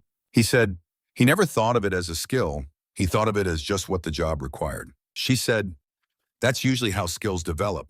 Not as skills, but as responses to what the job requires." He nodded slowly with the expression of a man filing something in the organized interior structure of his thinking that would surface later usefully in a context he couldn't yet predict. He said, "The kit looks good, Doc." She said, "You're dehydrated. Drink more water today." He looked at her. "How do you know?" She said, "Your lips, and you blinked twice in quick succession when I came in, which you don't usually do." He drank more water. The mission that changed everything began as a reconnaissance tasking. Small element. 3 people. Sloan, a petty officer named Bassett, and a signals intelligence specialist attached from a supporting unit, a tall, thin man named Wentworth, who carried more electronic equipment than ammunition and had the permanent, slightly distracted look of someone listening to a frequency nobody else can hear. The objective was a site approximately 8 kilometers northwest of the FOB, on a secondary road that intelligence suggested was being used as a coordination point for the network's next shipment. The tasking was observation only. Establish a concealed position, confirm or deny vehicle activity at the identified location between 1800 and 2200 record, what could be recorded and returned. Taggart had approved the tasking but noted his reservations. Small element in that area. I want hourly check-ins, and you are not under any circumstances to do anything except watch. Confirm, deny, document, return. Copy. Copy, Sloan had said. The tasking had looked clean. It stopped looking clean approximately 45 minutes into the approach when Bassett raised a fist halt, and the three of them froze in the shade of a cut in the hillside. In the silence that followed, they heard the thing that Bassett had heard: vehicles approaching from the northwest at a speed inconsistent with civilian use of that road. Not one vehicle, multiple, moving fast. The next 4 minutes were the kind that happened too quickly for accurate real-time assessment and only reveal themselves fully in retrospect. Vehicles from the northwest, a secondary element on foot which they hadn't anticipated from the east. Positions cut off before they could be established. Wentworth going down in the first contact, not killed, but struck unconscious and impossible to move quickly. Bassett hit in the upper arm, functional but compromised. Sloan making the assessment in the compressed arithmetic of tactical emergency: 2 casualties, 1 mobile, 1 not hostile elements on 2 approach vectors, no defensible position, no overwatch, no immediate support. She made the call. She got Bassett stabilized in 40 seconds. The wound was bad, but not immediately life-threatening, the bleeding controllable with direct pressure. She got Wentworth Beer's emergency locator beacon activated. She sent the compromise signal. Then the weight of 3 men hit her from behind, and she went down. They took her hands first, bound them in front, flex cuffs tight, but not cruel, with the professional efficiency of men who have done this before and understand the geometry of control. They were not disorganized. They moved with the practiced order of a group that has conducted this kind of operation enough times to have developed a shared methodology. They took her kit. They left Bassett and Wentworth. She registered. This file had understood that her teammates were not the objective here. She was, or rather she was, the message. An American service member, female, captured. The kind of capture that generated specific responses from specific parts of the American military bureaucracy, and that generated equally specific responses from the people who wanted to send those bureaucracies messages. The vehicle she was put in smelled of diesel and metal, and something she couldn't identify in the dark. She could not see through the material over her head. She could hear. She cataloged everything she heard. She counted time. She thought about resistance. She thought about information. She had nothing to give them that they could use. She was a Navy corpsman attached to a SEAL team. Her unit's operational details were compartmented above her clearance level.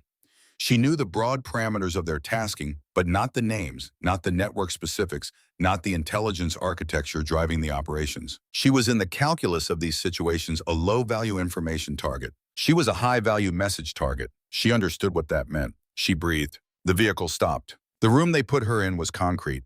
Small, she estimated 8 by 10 feet. A single light source from a fixture near the ceiling.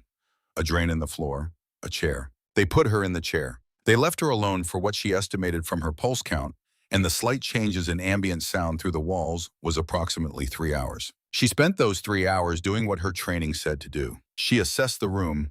The door metal, she confirmed it was hinged inward. From the direction the light changed when it opened. The walls solid, no windows, no gaps. The ceiling too high. The chair, metal welded frame bolted to the floor through the back legs. She counted guard cycles by footsteps. 12 minutes, 4 individuals. She identified them by gait pattern, each slightly different in tempo and weight distribution. Regular, professional. She identified her injuries. Left forearm, the existing fracture now aggravated by the fall during capture, pain elevated from manageable to significant. Right knee, a contact bruise, stiff but functional, everything else operational. She made a plan, not an escape plan, not yet, not with 4 guards on a 12-minute cycle, and her hands bound and a door she couldn't open. But a plan for the state she would maintain, the physiological and psychological state of a person who is not defeated, who is not cooperating with the story of their defeat, who is holding what she has rather than spending it on fear. Her father's voice: pain is just information, baby girl. Process it and move on. She processed it. She moved on. In the first hour, she worked the restraint. Her right hand was smaller than her left. This was a fact about her body that had never seemed particularly relevant until now. The flex cuff had been applied to both wrists together, calibrated for the larger wrist. She worked the smaller one, millimeter by millimeter. patient and continuous, stopping when footsteps came and resuming when they faded. It took 4 guard cycles. Then her right hand was free. She kept it hidden. In the 4th hour, she mapped the guard positions with specificity. 4 individuals distinct by gait, she named them in her head: Heavy Left, who walked with a slight drag on his left boot; Quick Step, who covered the corridor in fewer strides than the others; Pauser, who stopped for 3 seconds at her door every circuit; Even Pace, who was the most regular and therefore the most predictable. In the 8th hour, she communicated with Bassett. He had been placed in a room 2 doors down. She knew this from the sound of his breathing, which she could hear during the quiet intervals, and from the fact that his guard cycle was the same as hers, which meant the same 4 men were covering both. She tapped the wall. 3 short, 2 long, 3 short. I am here. I am operational. Wait, she had no idea whether he understood the pattern. She tapped it anyway. In the 12th hour, she identified the building's orientation. The gap at the bottom of her door was wide enough to allow her to feel the air movement from the corridor and identify from the direction and quality of that movement which side of the building she was on. Northwest side, she filed it. In the 16th hour, Wentworth's emergency beacon activated. She heard it briefly muffled from somewhere below her before it was found and silenced. She calculated the probabilities. Sufficient signal for a fix, they would come. She returned to the chair. She was there when the lock disengaged. She was ready. The man who came in after the 3 hours was not what she expected. She had prepared for interrogation, prepared herself for the techniques of it, for the pressure and the patience and the various methodologies that people employ when they want information from a person who doesn't want to give it. She had prepared herself to say nothing, to offer nothing, to be present in the room without being accessible. What she had not prepared for was a man who sat down across from her, looked at her with a calm that was not hostile, but not kind, and said in clear, unaccented English, "We are not going to ask you questions." She held his gaze, gave him nothing. He said, "You were in a specific area at a specific time. That is a problem for certain people. We are communicating on behalf of those people." She said nothing. He stood. He said something in Arabic to the man who had entered behind him, a single sentence, instructional in tone. The man behind him was carrying a short piece of metal rod approximately 18 inches long. The end of it was dark with heat and still faintly luminous in the dim room, a cold glow contained and precise. She looked at it. She understood. She thought steady hands. She thought about her father. She thought about Taggart and Kowalski and Greer and Decker, who was alive because she had caught the heat exhaustion in time, who had a photograph of a golden retriever in his helmet, who would be moving right now toward wherever her emergency beacon had placed her. She held herself very still. She breathed. She did not close her eyes. The pain was extraordinary. It was the most complete thing she had ever felt. It occupied the entire available space of her consciousness for the duration of its application and for a long time afterward. She did not make a sound. Alone again in the room with the dark and the concrete and the drain in the floor, and the pain that had organized itself into a different shape than it had been before, more present, more defining a physical fact about her face that would exist independently of everything else from this point forward. She thought very clearly. She thought about her hands. Her right hand was still free. She had 3 guard cycles, 36 minutes. She was not escaping in 36 minutes. Not with a broken arm and a door she couldn't open and 4 men in the corridor. But she could change the shape of the situation. She could move from person being held to person, acting within constraints, which was different, not in terms of the physical facts, but in terms of the only thing that actually mattered in these situations, the maintenance of the self as agent rather than object. She moved to the door, not to open it. She couldn't open it. But the gap at the bottom was wide enough by fractions to allow her to reach 2 fingers through and touch the floor of the corridor on the other side. She confirmed the direction of traffic. She confirmed the timing of the cycle. She confirmed the pause point. She calculated. She had one actionable resource: herself. What remained of herself? She used it. Over the next 2 hours, working in the intervals between guard cycles, she shifted the chair, still bolted to the floor, but she shifted the angle of her body within it, redistributing her weight in a way that placed her left side toward the door and her right side, the functional side, the side with the free hand, toward the interior of the room. This was a tactical adjustment. Small, but in situations with no large options, small adjustments were what you had. She waited. Outside in the corridor, the footsteps of 4 guards made their regular circuit. She counted them. She was not defeated. The thing about waiting is that it requires a different kind of strength than action. Action has momentum. Action carries you forward on its own energy. The way a river carries a boat, you still have to steer, but the current does the fundamental work of moving. Waiting has none of that. Waiting is entirely self-generated. You have to manufacture your own stillness, your own patience, your own confidence that the thing you are waiting for is actually coming. That the hours you are spending in this concrete room with this pain in your face and this broken bone in your left arm are hours being spent rather than wasted. Sloan had been taught how to wait, not in a classroom. At a range in the Mojave, age 14, lying prone behind a rifle in the heat of a California morning while her father crouched beside her and said nothing, just waited with her present, impatient, until the target appeared. Sometimes it took 4 minutes. Once it took 47. He never shifted. He never checked his watch. He inhabited the waiting the way he inhabited everything, completely without reservation, without performing patience at the expense of actually having it. She had learned by proximity. She inhabited it now. 18 hours after her capture, she heard something change in the corridor. Not the guard cycle.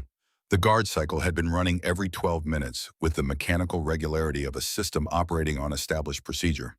What she heard was different. A gap in the cycle, not a pause or a delay, but an absence. The footsteps that should have come at the 12-minute mark did not come. Then a sound from outside, muffled by concrete and distance, but recognizable to someone with enough experience of what it meant. A short, compressed concussion. Controlled.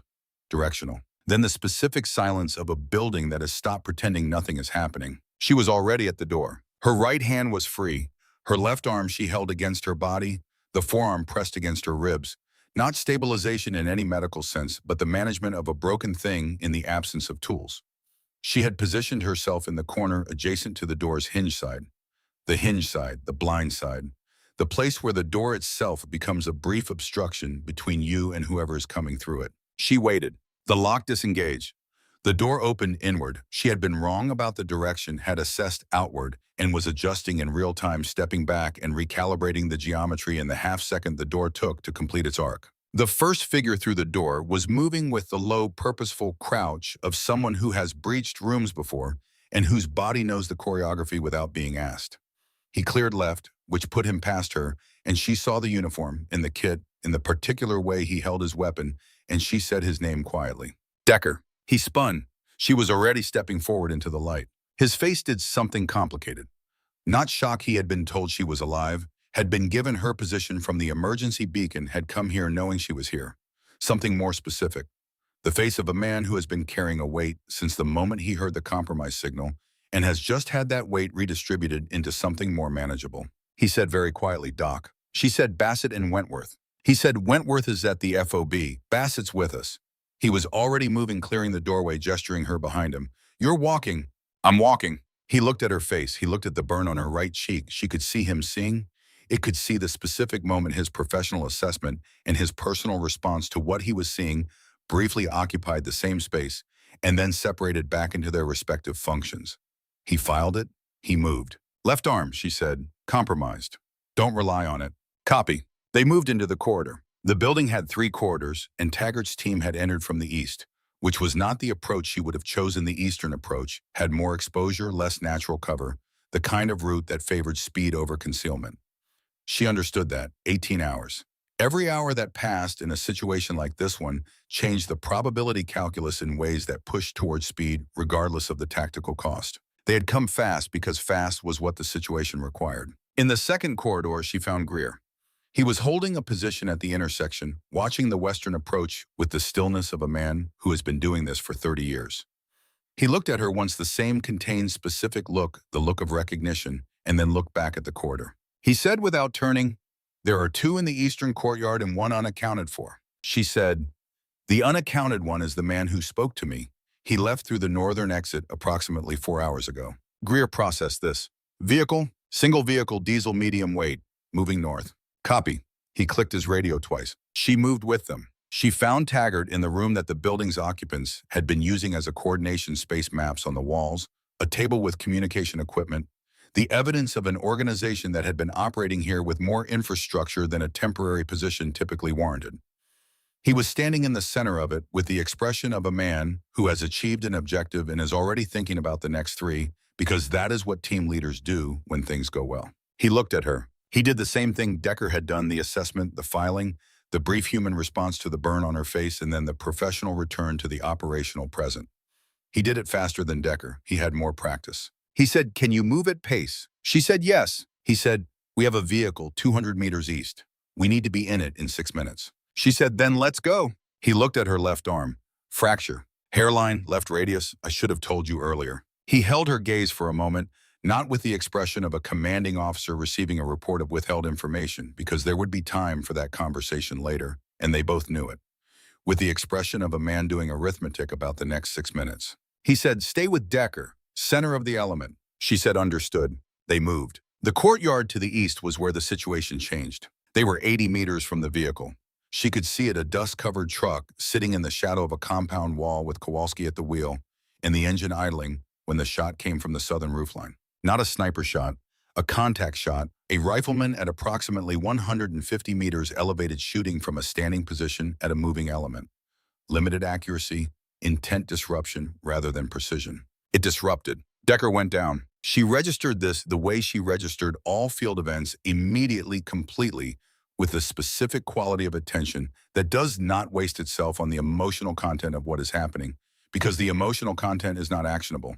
He went down on his left side, rolling, which was training. A hit person who rolls rather than crumbles is a person whose body is still managing input, and she was already moving toward him before the echo of the shot had finished traveling. His left thigh. She saw it as she covered the ground between them.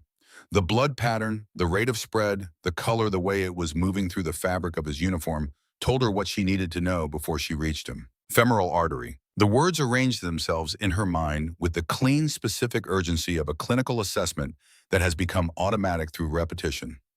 Femoral artery. Exsanguination in 90 seconds without intervention. Tourniquet. Now. She was beside him. Her right hand was in her kit, which she had recovered from the coordination room, had checked in the first 40 seconds after Decker reached her, because a medic without her kit is not a medic, and she was drawing the tourniquet with the speed of a practice motion that does not require her to look at what her hand is doing. Left hand. She pressed it flat and hard over the wound with the full weight of her body behind it, fingers spread, maximum surface contact. The fracture in her left radius screamed. She registered the information and continued. Decker, she said. His eyes found her, focused, which was good. Yeah, he said. Don't move. Don't try to help me. Stay completely still. Copy. He made a sound brief, controlled the sound of a man managing pain with the same discipline he managed everything as she applied the tourniquet with her right hand while her left maintained pressure. The tourniquet went on. She tightened it. She checked his pulse at the ankle. Present. Weakening but present. She had maybe 4 minutes before his pressure dropped to a point where mobility became a serious concern. Bodies did unpredictable things with vascular trauma. She needed 60 more seconds. She did not have 60 seconds. In the courtyard around her, the team was managing the contact. She could hear, it could track it through sound even without looking, could identify Greer's position by the direction of his fire and Taggart's by the pattern of his movement across the open ground. Suppressing, relocating the choreography of experienced people, keeping an engagement from becoming a catastrophe, while one of their own was down in the open. The southwestern roofline. She knew exactly where it was. She had cataloged the building geometry when they moved into the courtyard because that was what her eyes did found. The angles read the ground. She had done it automatically and filed it. She knew the distance. She had walked it in her mind. Approximately 680 meters to the corner of the southwestern building, less to the roofline position, which was set back from the edge. Call it 640. No wind, still air meant no drift, but also meant no help. Drummond's M24 was not here. It was at the FOB, where Drummond was, where his shoulder was being treated. But Taggart was carrying an M24. She looked at it, slung across his back as he moved through the courtyard, using his sidearm for the close engagement. 640 meters required the rifle. She looked at Decker. She looked at her hands. Left hand pressing, maintaining, holding the line between his blood staying inside him and not. Broken, hurting, doing its job. Right hand free. She said, Taggart. He was 20 feet away behind cover reloading. He looked at her. She said, I need your rifle. He looked at Decker. He looked at her left hand still on the wound. He looked at her right hand, which was free, and extended toward him with the steadiness of a person who has already made the calculation and found it correct. He unslung the rifle without standing. He slid it across the ground to her. She caught it with her right hand. What happened next took 11 seconds. She had counted them afterward in the vehicle in the crystalline way that intensity provides, where every second has visible edges. Second 1 through 3, she positioned the rifle, not prone. Prone was not available to her because prone required both hands and her left hand was not leaving Decker's wound. She sat. She brought the rifle up and across her body, the stock resting on her right knee, the barrel pointing in the direction she needed. The geometry of this position was not in any shooting manual she had ever read, and was not something her father had explicitly taught her because it was not a position that arose under normal circumstances. But the principles applied regardless of the position. Second 4, she found the scope picture. The roofline position resolved in the glass, a figure at approximately 640 meters standing rather than prone. He was taking aimed fire at something to the north, which meant he was oriented away from her. She had the element of surprise for exactly as long as it took her to fire. Second 5, she assessed the distance. No wind, temperature, and humidity variables she estimated from what she knew of the afternoon air. Bullet drop at this distance, with this cartridge, this barrel length. She had done this calculation so many times that it was not calculation anymore. It was pattern recognition, the accumulated product of 10,000 hours of her father's patient instruction, organized into something her mind could access in less time than it took to describe it. Second, 6 through 8, she breathed. This was where it differed from everything she had done before because the breath in this position was complicated by the physical reality of her situation. Her left arm was compromised, impressing hard, and the pain of it was radiating into her shoulder and her neck and making the base of her skull throb with the particular insistence of injury that has been managed but not resolved. She could not find the clean stillness of the standard prone position. She could not find the full emptying of the breath that created the body's brief, genuine rest. She found something else instead. She found the center of it, the thing underneath the pain and the position and the urgency, the thing her father had been trying to teach her since she was 10 years old, and that she had been learning in ways she sometimes understood and ways she sometimes didn't for 17 years. The fundamental stillness that is not the absence of everything else, but the presence of the one thing that matters, the place where the shot lives. Second 9, she squeezed the trigger. The recoil in this position was violent, not dangerous, not injurious, but significantly more disruptive than prone because the position had less structure to distribute it through. The rifle came up, and she brought it back down, and she looked through the scope, and she observed. The figure on the southwestern roofline was no longer there. Second 10, she was already back with both hands on Decker. Tourniquet, pulse check. The rifle on the ground beside her. Second 11, Taggart from his position across the courtyard, was already moving. The extraction took 4 more minutes. They were the kind of minutes that feel denser than their actual count, loaded with more than the usual cargo. Decker was moved on a carry Taggart and Greer with the practiced efficiency of men who have done this before, lifting and moving in a way that maintained as much stability as possible while covering ground as fast as stability allowed. Sloan moved with them, one hand still in contact with Decker, monitoring. She was aware that her face hurt with a specific and complete thoroughness. She was aware her left arm was past the point where managed was an accurate description and had arrived at something more like endured. She was aware that she had fired a rifle from a seated position with a compromised support arm and a burned face and a patient bleeding under her left hand. She was aware that both shots muzzled 3 weeks ago, and this had found their targets. She filed that information, not for later reflection, for later understanding. There was a difference, and she was not ready for the understanding yet. The vehicle. Kowalski at the wheel door opened before they reached it. Decker in the back. Sloan beside him, both hands back on the wound. Tourniquet checked pulse at the ankle. Weaker, but present, present, present. Greer into the passenger seat. Taggart in behind her. The door closed. The vehicle moved. Kowalski drove with the focused intensity of a man who has been sitting in a vehicle for the duration of an operation and has channeled all his available energy into being completely ready for the moment the vehicle needed to move fast, which was now. He moved it fast. He said nothing. None of them said anything. The desert moved past the windows. Sloan kept her hands on Decker. Decker survived the exsanguination. This was the clinical fact stated with the precision clinical facts require without the embellishment that the human dimensions of it deserved. He lost significant blood. He arrived at the FOB medical facility with a blood pressure that concerned the facility physician in ways expressed through clipped professional urgency rather than alarm. He received 2 units of packed red blood cells. He was in surgery for 1 hour and 40 minutes. He came out of surgery alive. The physician who performed the surgery came to find Sloan afterward.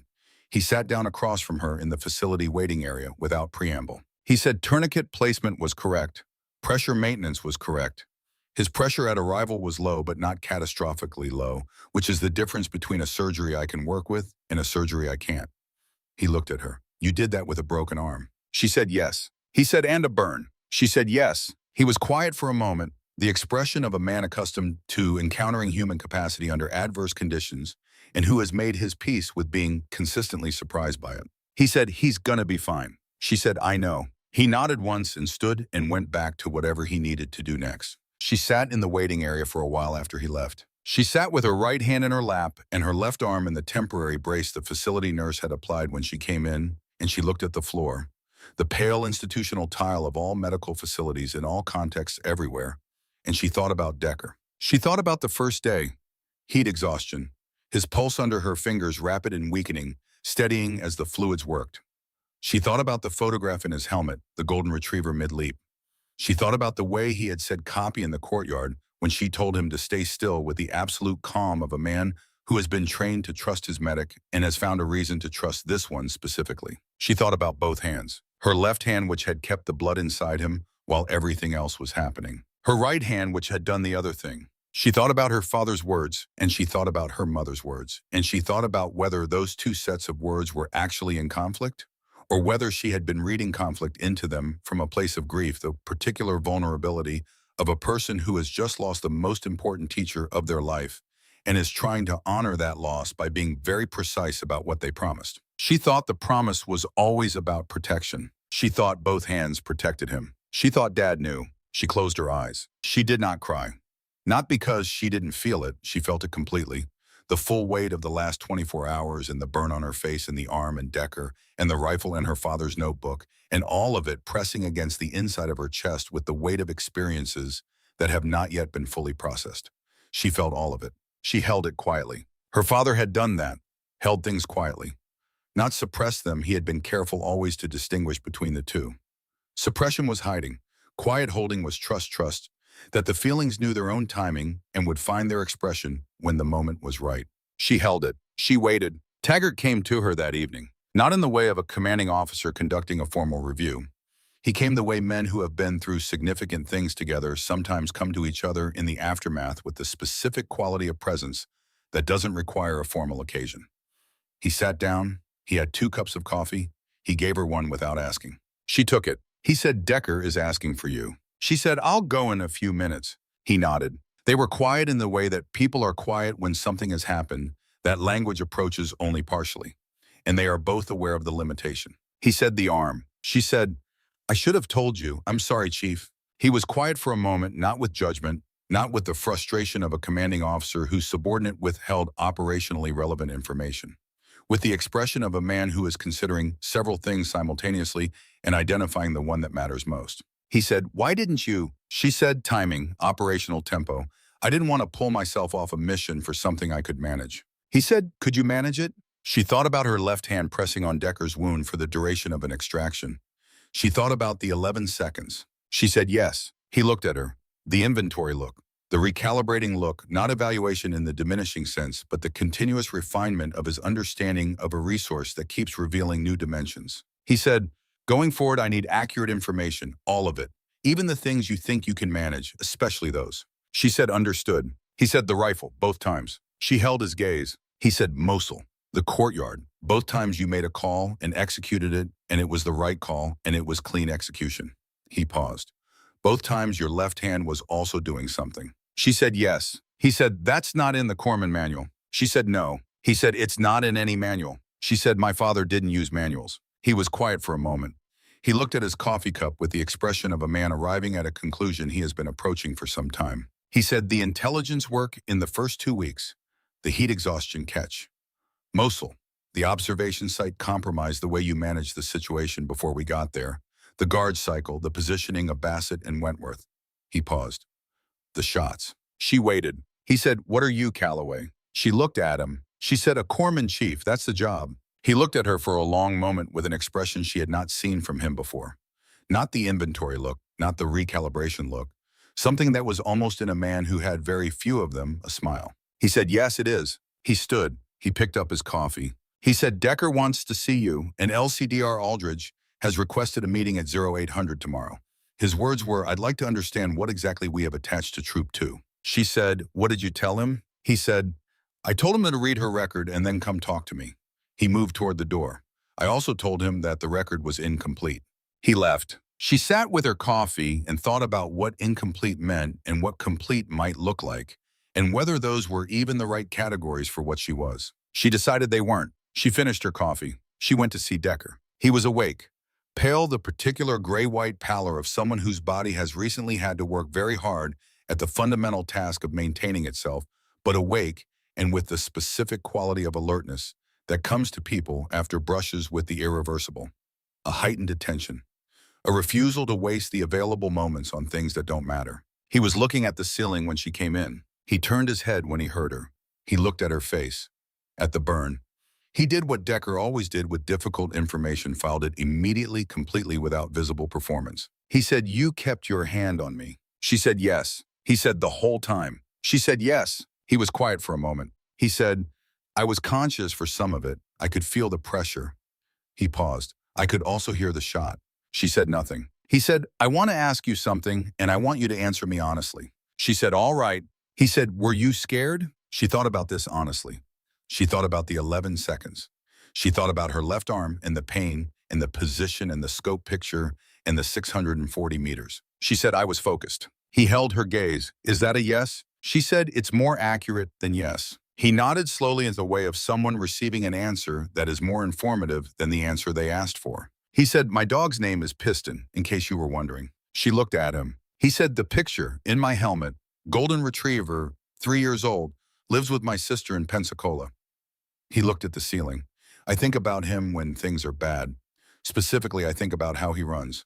Full speed all the time, like the ground is moving toward him rather than him moving over it." She said, "That's a good thing to think about." He said, "Yeah." He looked at her again. "Thank you, Doc." She said, "You would have done the same." He said, "I know, but that's not the same as not being grateful." She stood. He said, "Calloway." She looked back. He said, "When I get out of this bed, I'm going to tell everyone I know what you did today. Not the shot, the hand, the whole time." He said it with the quiet certainty of a man making a statement of fact rather than a promise. People should know. She looked at him for a moment. She said, "Get some sleep, Decker." She went. LCDR Aldridge was 46 years old, compact and precise, with a face weathered not by sun alone, but by the accumulated weight of making consequential decisions in conditions where the consequences of getting them wrong were paid by people other than himself. He had moved the chairs, arranged them at an angle rather than in the confrontational face-to-face geometry of formal review, and he had a file in his lap that he had clearly read and that he held in the way of someone who has read a document and found it less informative than the person it describes. He said, "Petty Officer Calloway, I've read your record." She said, "Yes, sir." He said, "It's a good record, strong evaluation scores, notable commendation from your previous command." He paused. "It doesn't mention shooting." She said, "No, sir." He said, "Chief Taggart's after-action reports mention shooting. Twice. He describes both events in significant detail." He looked at her. He uses the phrase extraordinary engagement execution in his operational summary, which is not a phrase Chief Taggart uses frequently. "I checked his previous 18 months of reports." She said nothing. He said, "He also notes in both instances that the sniper activity occurred simultaneously with active medical intervention, that you were managing a casualty when you took the shots." He set the file down. "Is that accurate?" She said, "Yes, sir." He was quiet for a moment. He said, "I'm going to ask you a direct question, and I need a direct answer." She said, "Sir." He said, "Why are you a corpsman?" She had not expected that question. Not in that form, not at this meeting. She took a moment not to formulate an answer, but to find the true one rather than the convenient one. She said, "Because saving people is what I wanted to do, and because my father asked me to use both hands." He looked at her. She said, "He meant it literally. He meant that the capability to heal and the capability to protect aren't separate things. They're the same service performed with different instruments." She paused.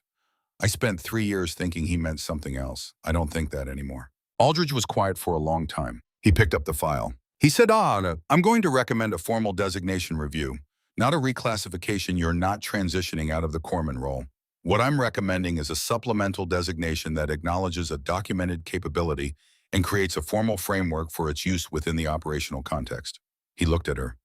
"This would be, to my knowledge, the first such designation of its type, which means the paperwork is going to be interesting." She said, "Sir?" He said, "It also means that what you've been doing informally becomes something the chain of command can recognize, plan around, and replicate, which means training others. Eventually." He set the file down again. "How do you feel about that?" She thought about her father at the range, patient and specific, translating everything he knew into something she could understand and use. She thought about the particular form of transmission that makes knowledge permanent, not just in the person who carries it, but in the people they give it to, who give it to others, who carry it forward into futures that the original teacher never sees. She said, I think my father would have called that the point. Aldridge looked at her for a moment.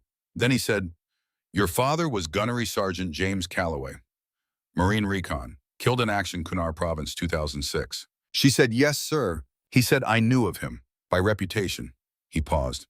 The reputation was that he was the finest combined skills operator his unit had ever produced. That he could do things with a rifle that qualified people questioned and then demonstrated to them that the questioning was premature. He paused again.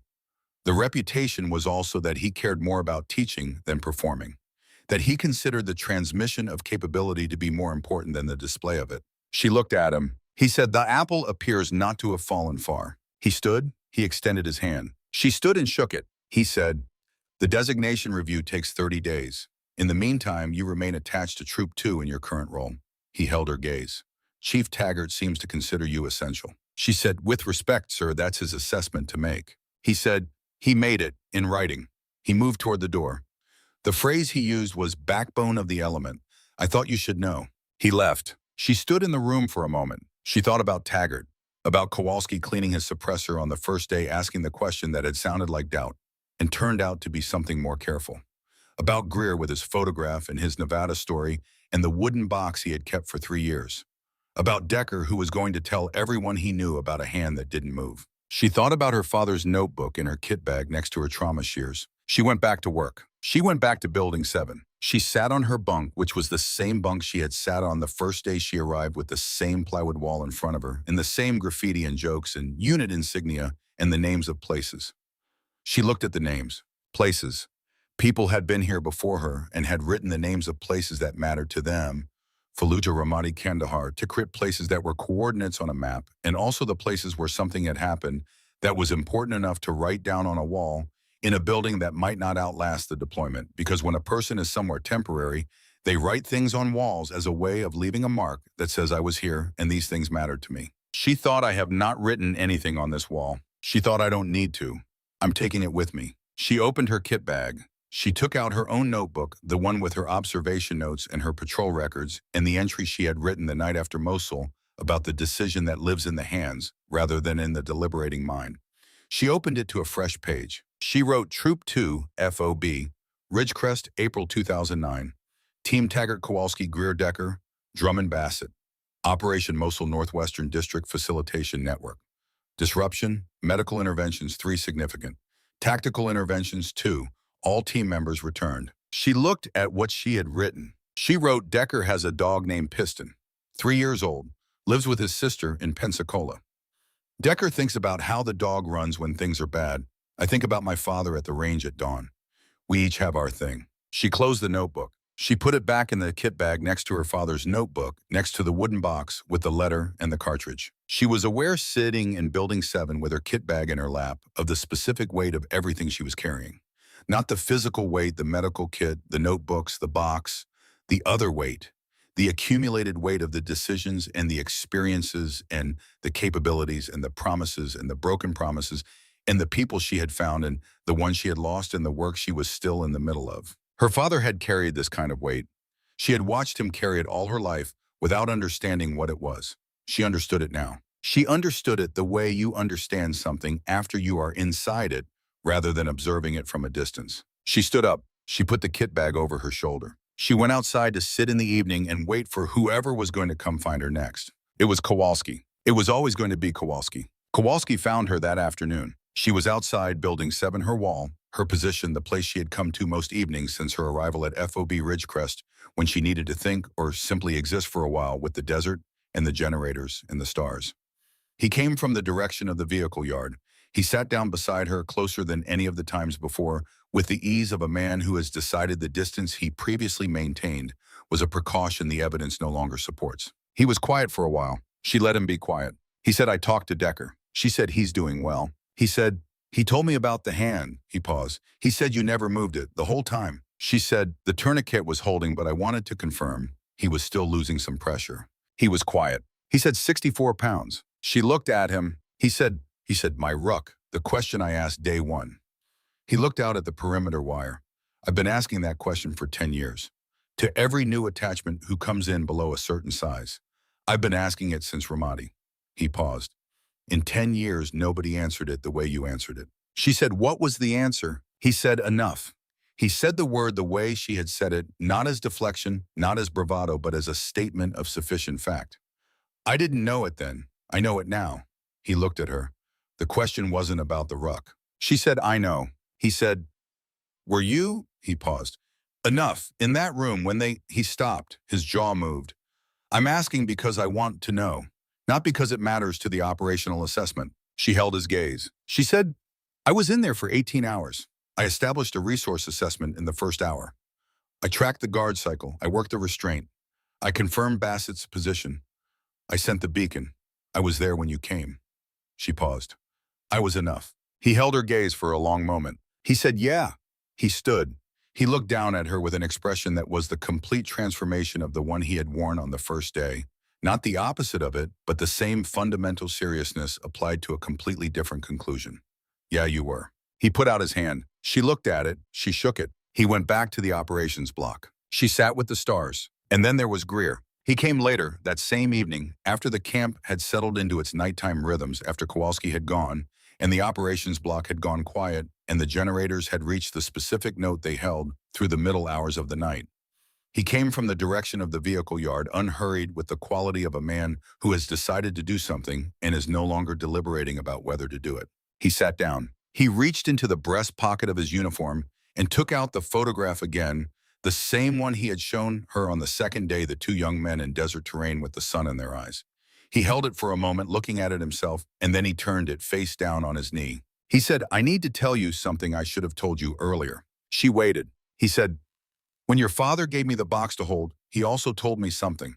He said, if she ends up where I think she'll end up and something happens to her there, and she comes back, tell her that the holding was the hardest part. Tell her I knew that about her before she knew it herself. He paused. She did not say anything. He said, you held for 18 hours in a concrete room with a broken arm with a burn on your face that I imagine was an experience beyond what most people encounter in their entire lives. You held and you came back and you immediately returned to the work. He turned the photograph over. He said he was right. He knew before you did. She looked at the photograph. At her father's face, young and squinting and smiling in the Nevada sun, next to this man who had kept a wooden box for 3 years and flown into a hostile building in the dark to get her back. She said he was right about most things. Greer said, most things? A pause. Not all things. He thought I'd be better than I am at reading the crosswind past 800 meters. I never got there. Some things don't transfer. She looked at him. She said, he told me about you, not by name. He told me there was a man who came to the range frustrated and left 2 hours later with something he didn't have when he arrived. He said that was the best outcome a teacher could have. Greer was quiet for a moment. He said that. She said, he wrote it in a letter, actually, the one in the box. She paused. He had a lot to say. He just chose to say most of it on paper because he was better at it that way. Greer looked at the photograph again. He folded it and put it back in his pocket. He said, take care of yourself, Calloway. The arm, the face, get those seen to properly. Don't manage things that need more than management. She said, I know. He stood. He put his hand on her shoulder for a moment, just the weight of a hand on a shoulder in the dark, and then he walked away. She sat with the stars for a long time after he was gone. 6 months later, November 2009, Naval Amphibious Base Coronado, San Diego, California. The Pacific was doing what the Pacific does in November, moving with the patient, massive authority of something that has been moving for longer than the concept of a long time exists, gray-green, under a sky that couldn't decide between cloud and clear, and had settled for both. The beach was cold in the specific California way. Salt-edged wind carried the cold of a place that belongs to something larger than itself. Sloan ran on it at 0545. She ran the way she ran every morning, not the performance of fitness, but the practice of it, the daily maintenance of a body she understood to be a tool that required consistent attention. Heel strike cadence, arms low, and relaxed breath, measured in and out in the pattern that covered distance without depleting the reserves the rest of the day would require. Her left arm was fully healed. The fracture had been treated, immobilized properly this time, with the full cooperation of the person it belonged to, and had resolved in 6 weeks. Stronger now than before, there was a theory about healed bone, about the density that forms at a fracture site during the remodeling process. She didn't know whether the theory was entirely accurate. She knew the arm worked. Her face. The burn on her right cheek had healed in the way that burns heal. Not to invisibility, not to the seamless continuity of undamaged skin, but to the honest evidence of what had happened. A scar, slightly raised lighter than the surrounding skin in the shape it was in. She had looked at it for a long time in the mirror, in the first weeks after the injury, going through the stages of that particular acquaintance, initial resistance adjustment, eventual acceptance, and finally the specific piece of a person who has decided that the thing on their face is theirs and belongs to the story of who they are. She did not cover it. She did not mention it unless someone asked. The beach ran south under her feet, and the ocean moved beside her, and above her, the sky was making its slow decision about the day. She ran, and she thought about her students. 16 of them. A mix of SEAL candidates, active duty SEALs rotating through supplemental training, and Navy corpsmen from several units who had been selected through a process she had not designed and had not been consulted on to receive the curriculum she was now teaching. They ranged from 22 to 34 years old. They were uniformly capable in their primary disciplines and uniformly uncertain in the early days of the course about what she was going to ask of them and why. She had addressed this directly on the first day. She had stood in front of them, the scar on her face visible, her posture, the posture of someone who has been in the field and carries it in their body, and she had said, "Every one of you can do one thing very well. This course will teach you to do two things adequately. The distinction matters. Adequate with both is more valuable than exceptional with one when the situation requires both. The situation will require both. It always does." She had paused. She had said use both hands. She had not explained the phrase. She had let it sit, let it work on whoever it was going to work on. Later, she would explain it. But the first hearing needed to be unmediated. Just the words, just the weight, just whatever resonance they produced in the specific person hearing them. Decker was in the front row. He had returned to full duty 6 weeks after the surgery. He had requested the course personally, had gone through whatever process the Navy provided for such requests, and had completed it and shown up on the first day with the same organized precision that characterized everything he did.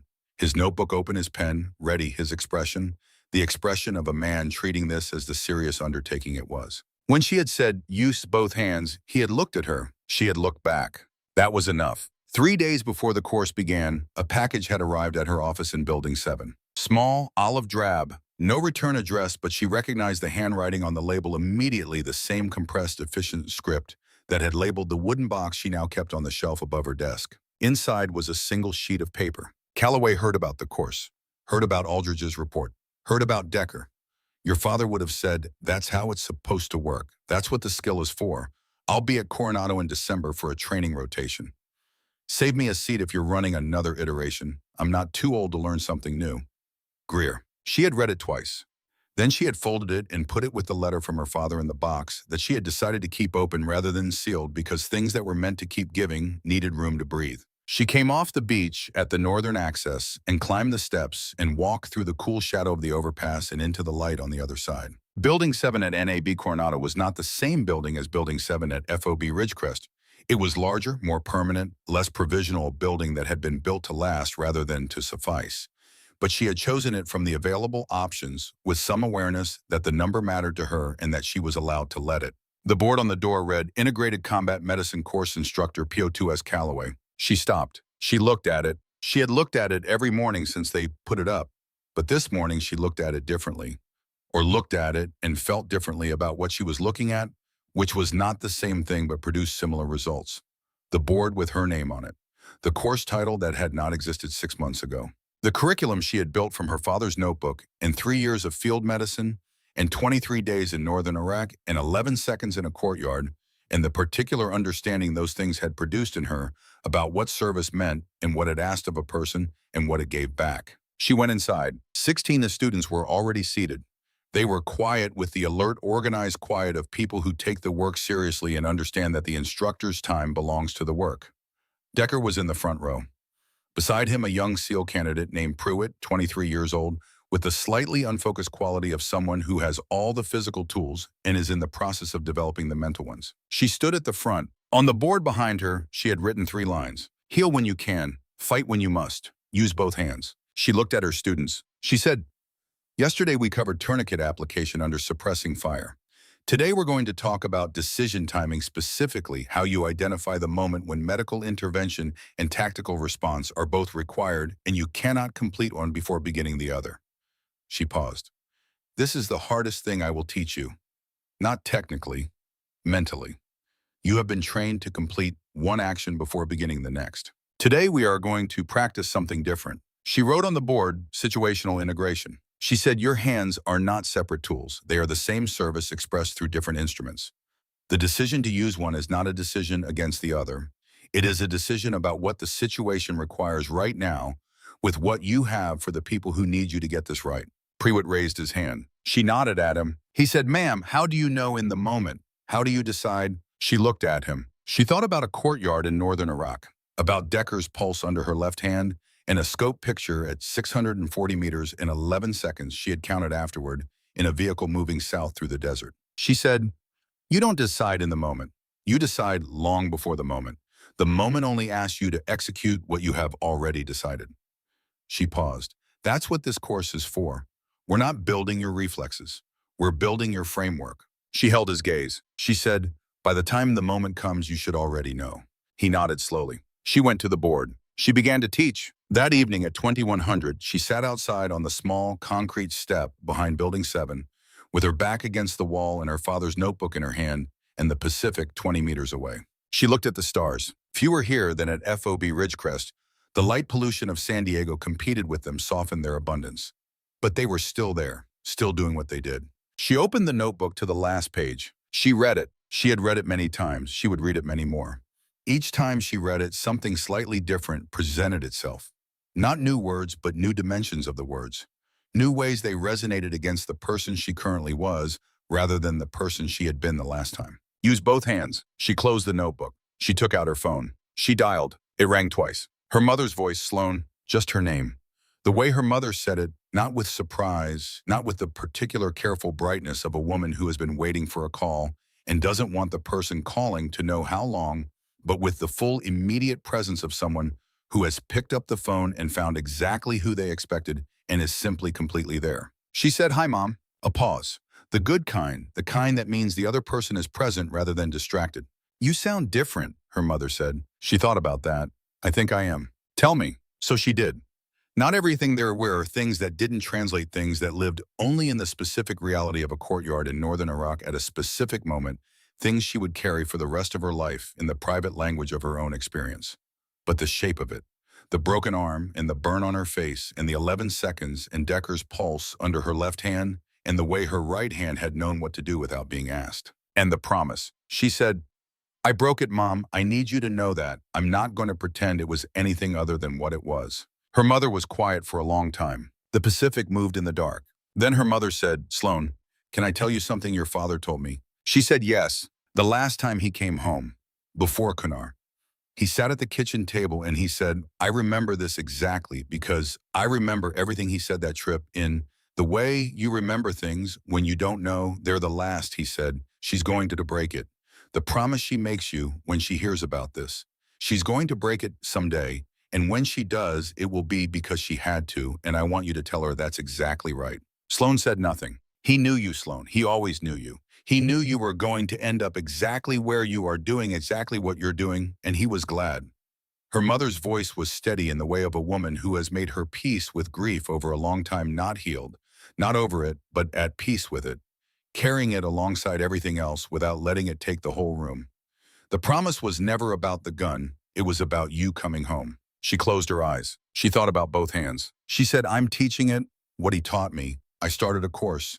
There are 16 students." Her mother was quiet for a moment. "Then what do you teach them?" She looked at the Pacific, at the movement of it, the ancient patient continuity of it, at the stars above the light of the city present despite the competition. She said, "I teach them that the hands that heal and the hands that protect are the same hands, that choosing one doesn't mean giving up the other."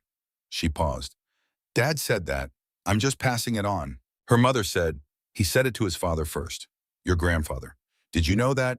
She hadn't known that. "It goes back further than you think," her mother said. "It's been in your family a long time." She sat with that, with the depth of it, the way certain things move forward through generations, not because they're taught explicitly, but because they're lived, because the people who carry them, live in a way that passes them on without announcement, through the specific gravity of a person who has worked out something true about how to be in the world. Her father, his father, and now her. And now 16 students who would teach their own students who would carry it forward into futures that none of them could see. She said, "I love you, Mom." Her mother said, "I love you too. Come home when you can." She said, "I will." She held the phone in her hand for a moment after her mother's voice was gone from it. She sat with it with the weight of what had just been exchanged, which was not a small thing, even though the words themselves had been few.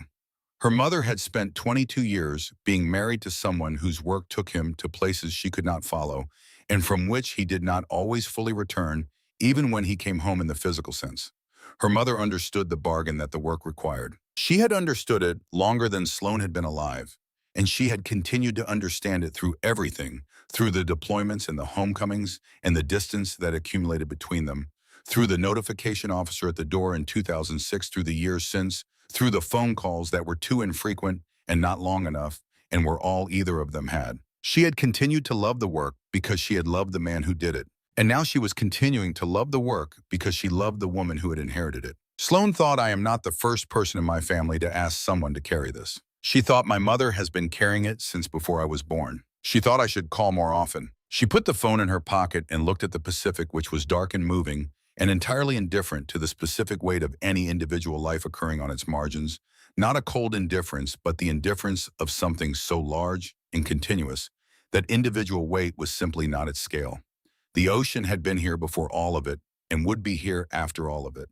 There was something useful in that, a sense of scale that made the present moment feel both less overwhelming and more precious at the same time. She was here, she was doing this. It mattered while she was doing it. That was enough. She sat with the phone in her hand after the call ended and felt the weight of everything, not heavy, not crushing, but present. The full compound weight of a life being lived in the right direction. She thought about Decker in the front row with his notebook open.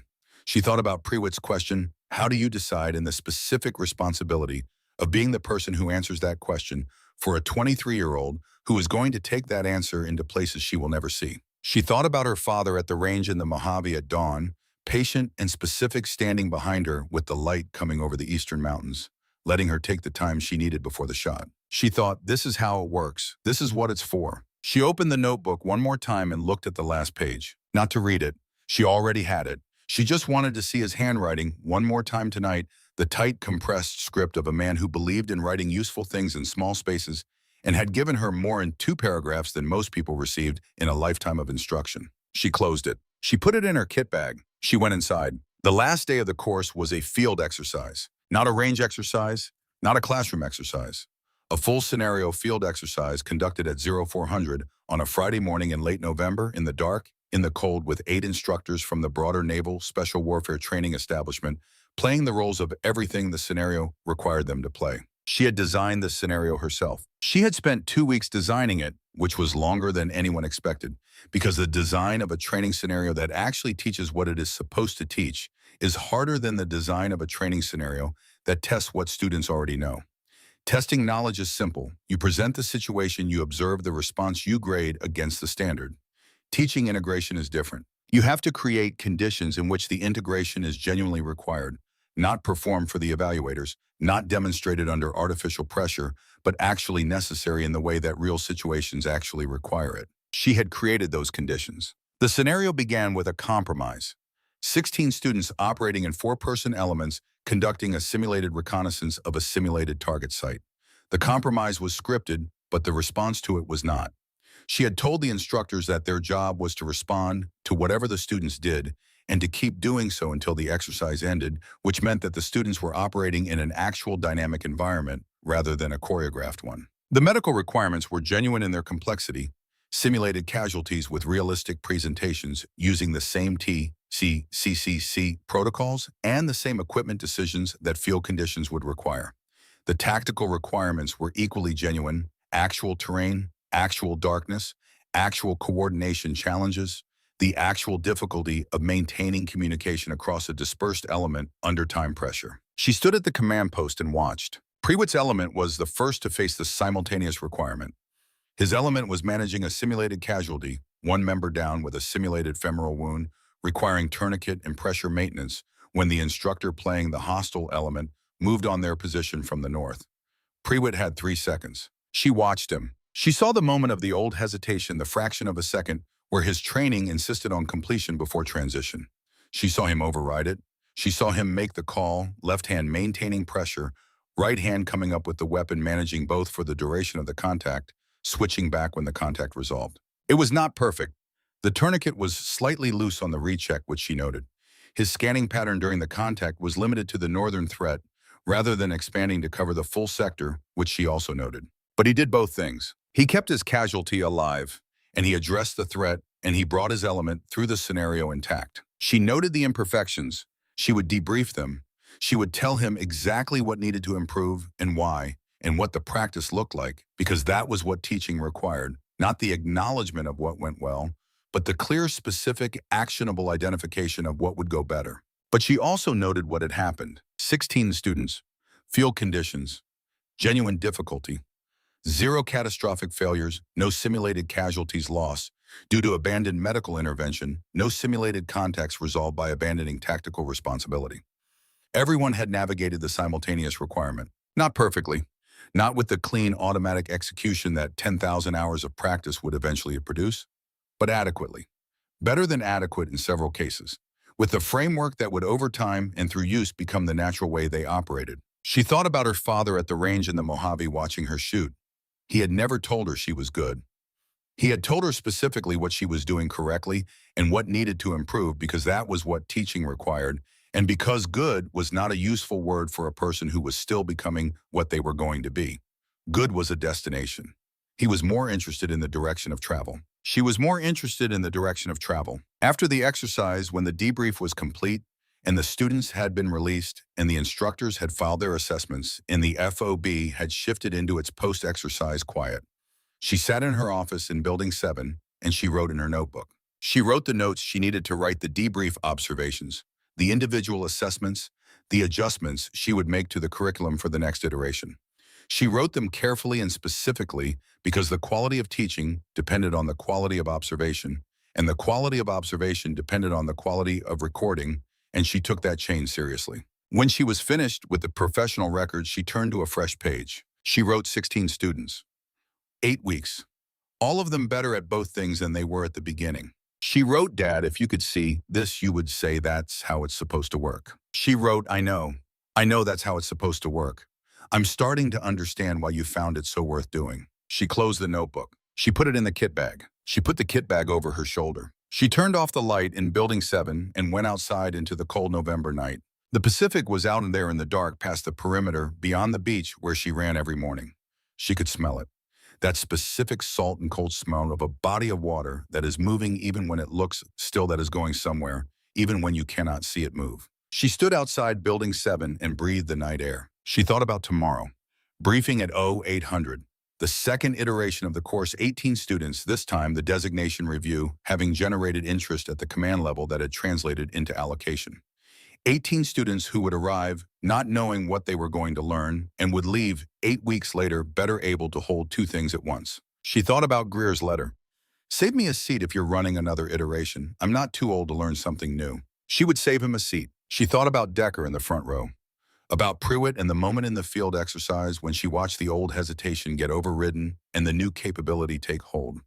She thought about all of them, these men she had met 3 months ago, who were now carrying something her father had given her, that she had given them, something that would outlast the deployment and the basing, and eventually even the service, something that would be there in whatever came next. She thought this is what he meant by legacy. Not the shots you take, the wisdom you leave. She stood outside for another moment, then she went inside. She had work to do. At 5:45 the next morning, she was back on the beach, running south into the wind, with the sun coming up behind her and the ocean beside her, and the cold salt air filling her lungs at the pace her body had settled into. Not her maximum pace, not her easiest pace, but the pace of sustained forward motion. The pace of someone who is going somewhere and intends to keep going. The scar on her face caught the early light. She didn't cover it. She didn't slow down. The beach ran south under her feet. The ocean moved. She did not look back. Briefing at 800, 16 students. A curriculum that had not existed 6 months ago. A phrase that had started appearing in field training documentation quietly and without announcement, the way true things tend to spread. Use both hands. Her father's words, moving forward through people who had never met him, who would teach it to people who had never heard his name, who would carry it into situations that none of them could predict, and that all of them, because of what they had been taught, would be better prepared for. She ran. She was ready.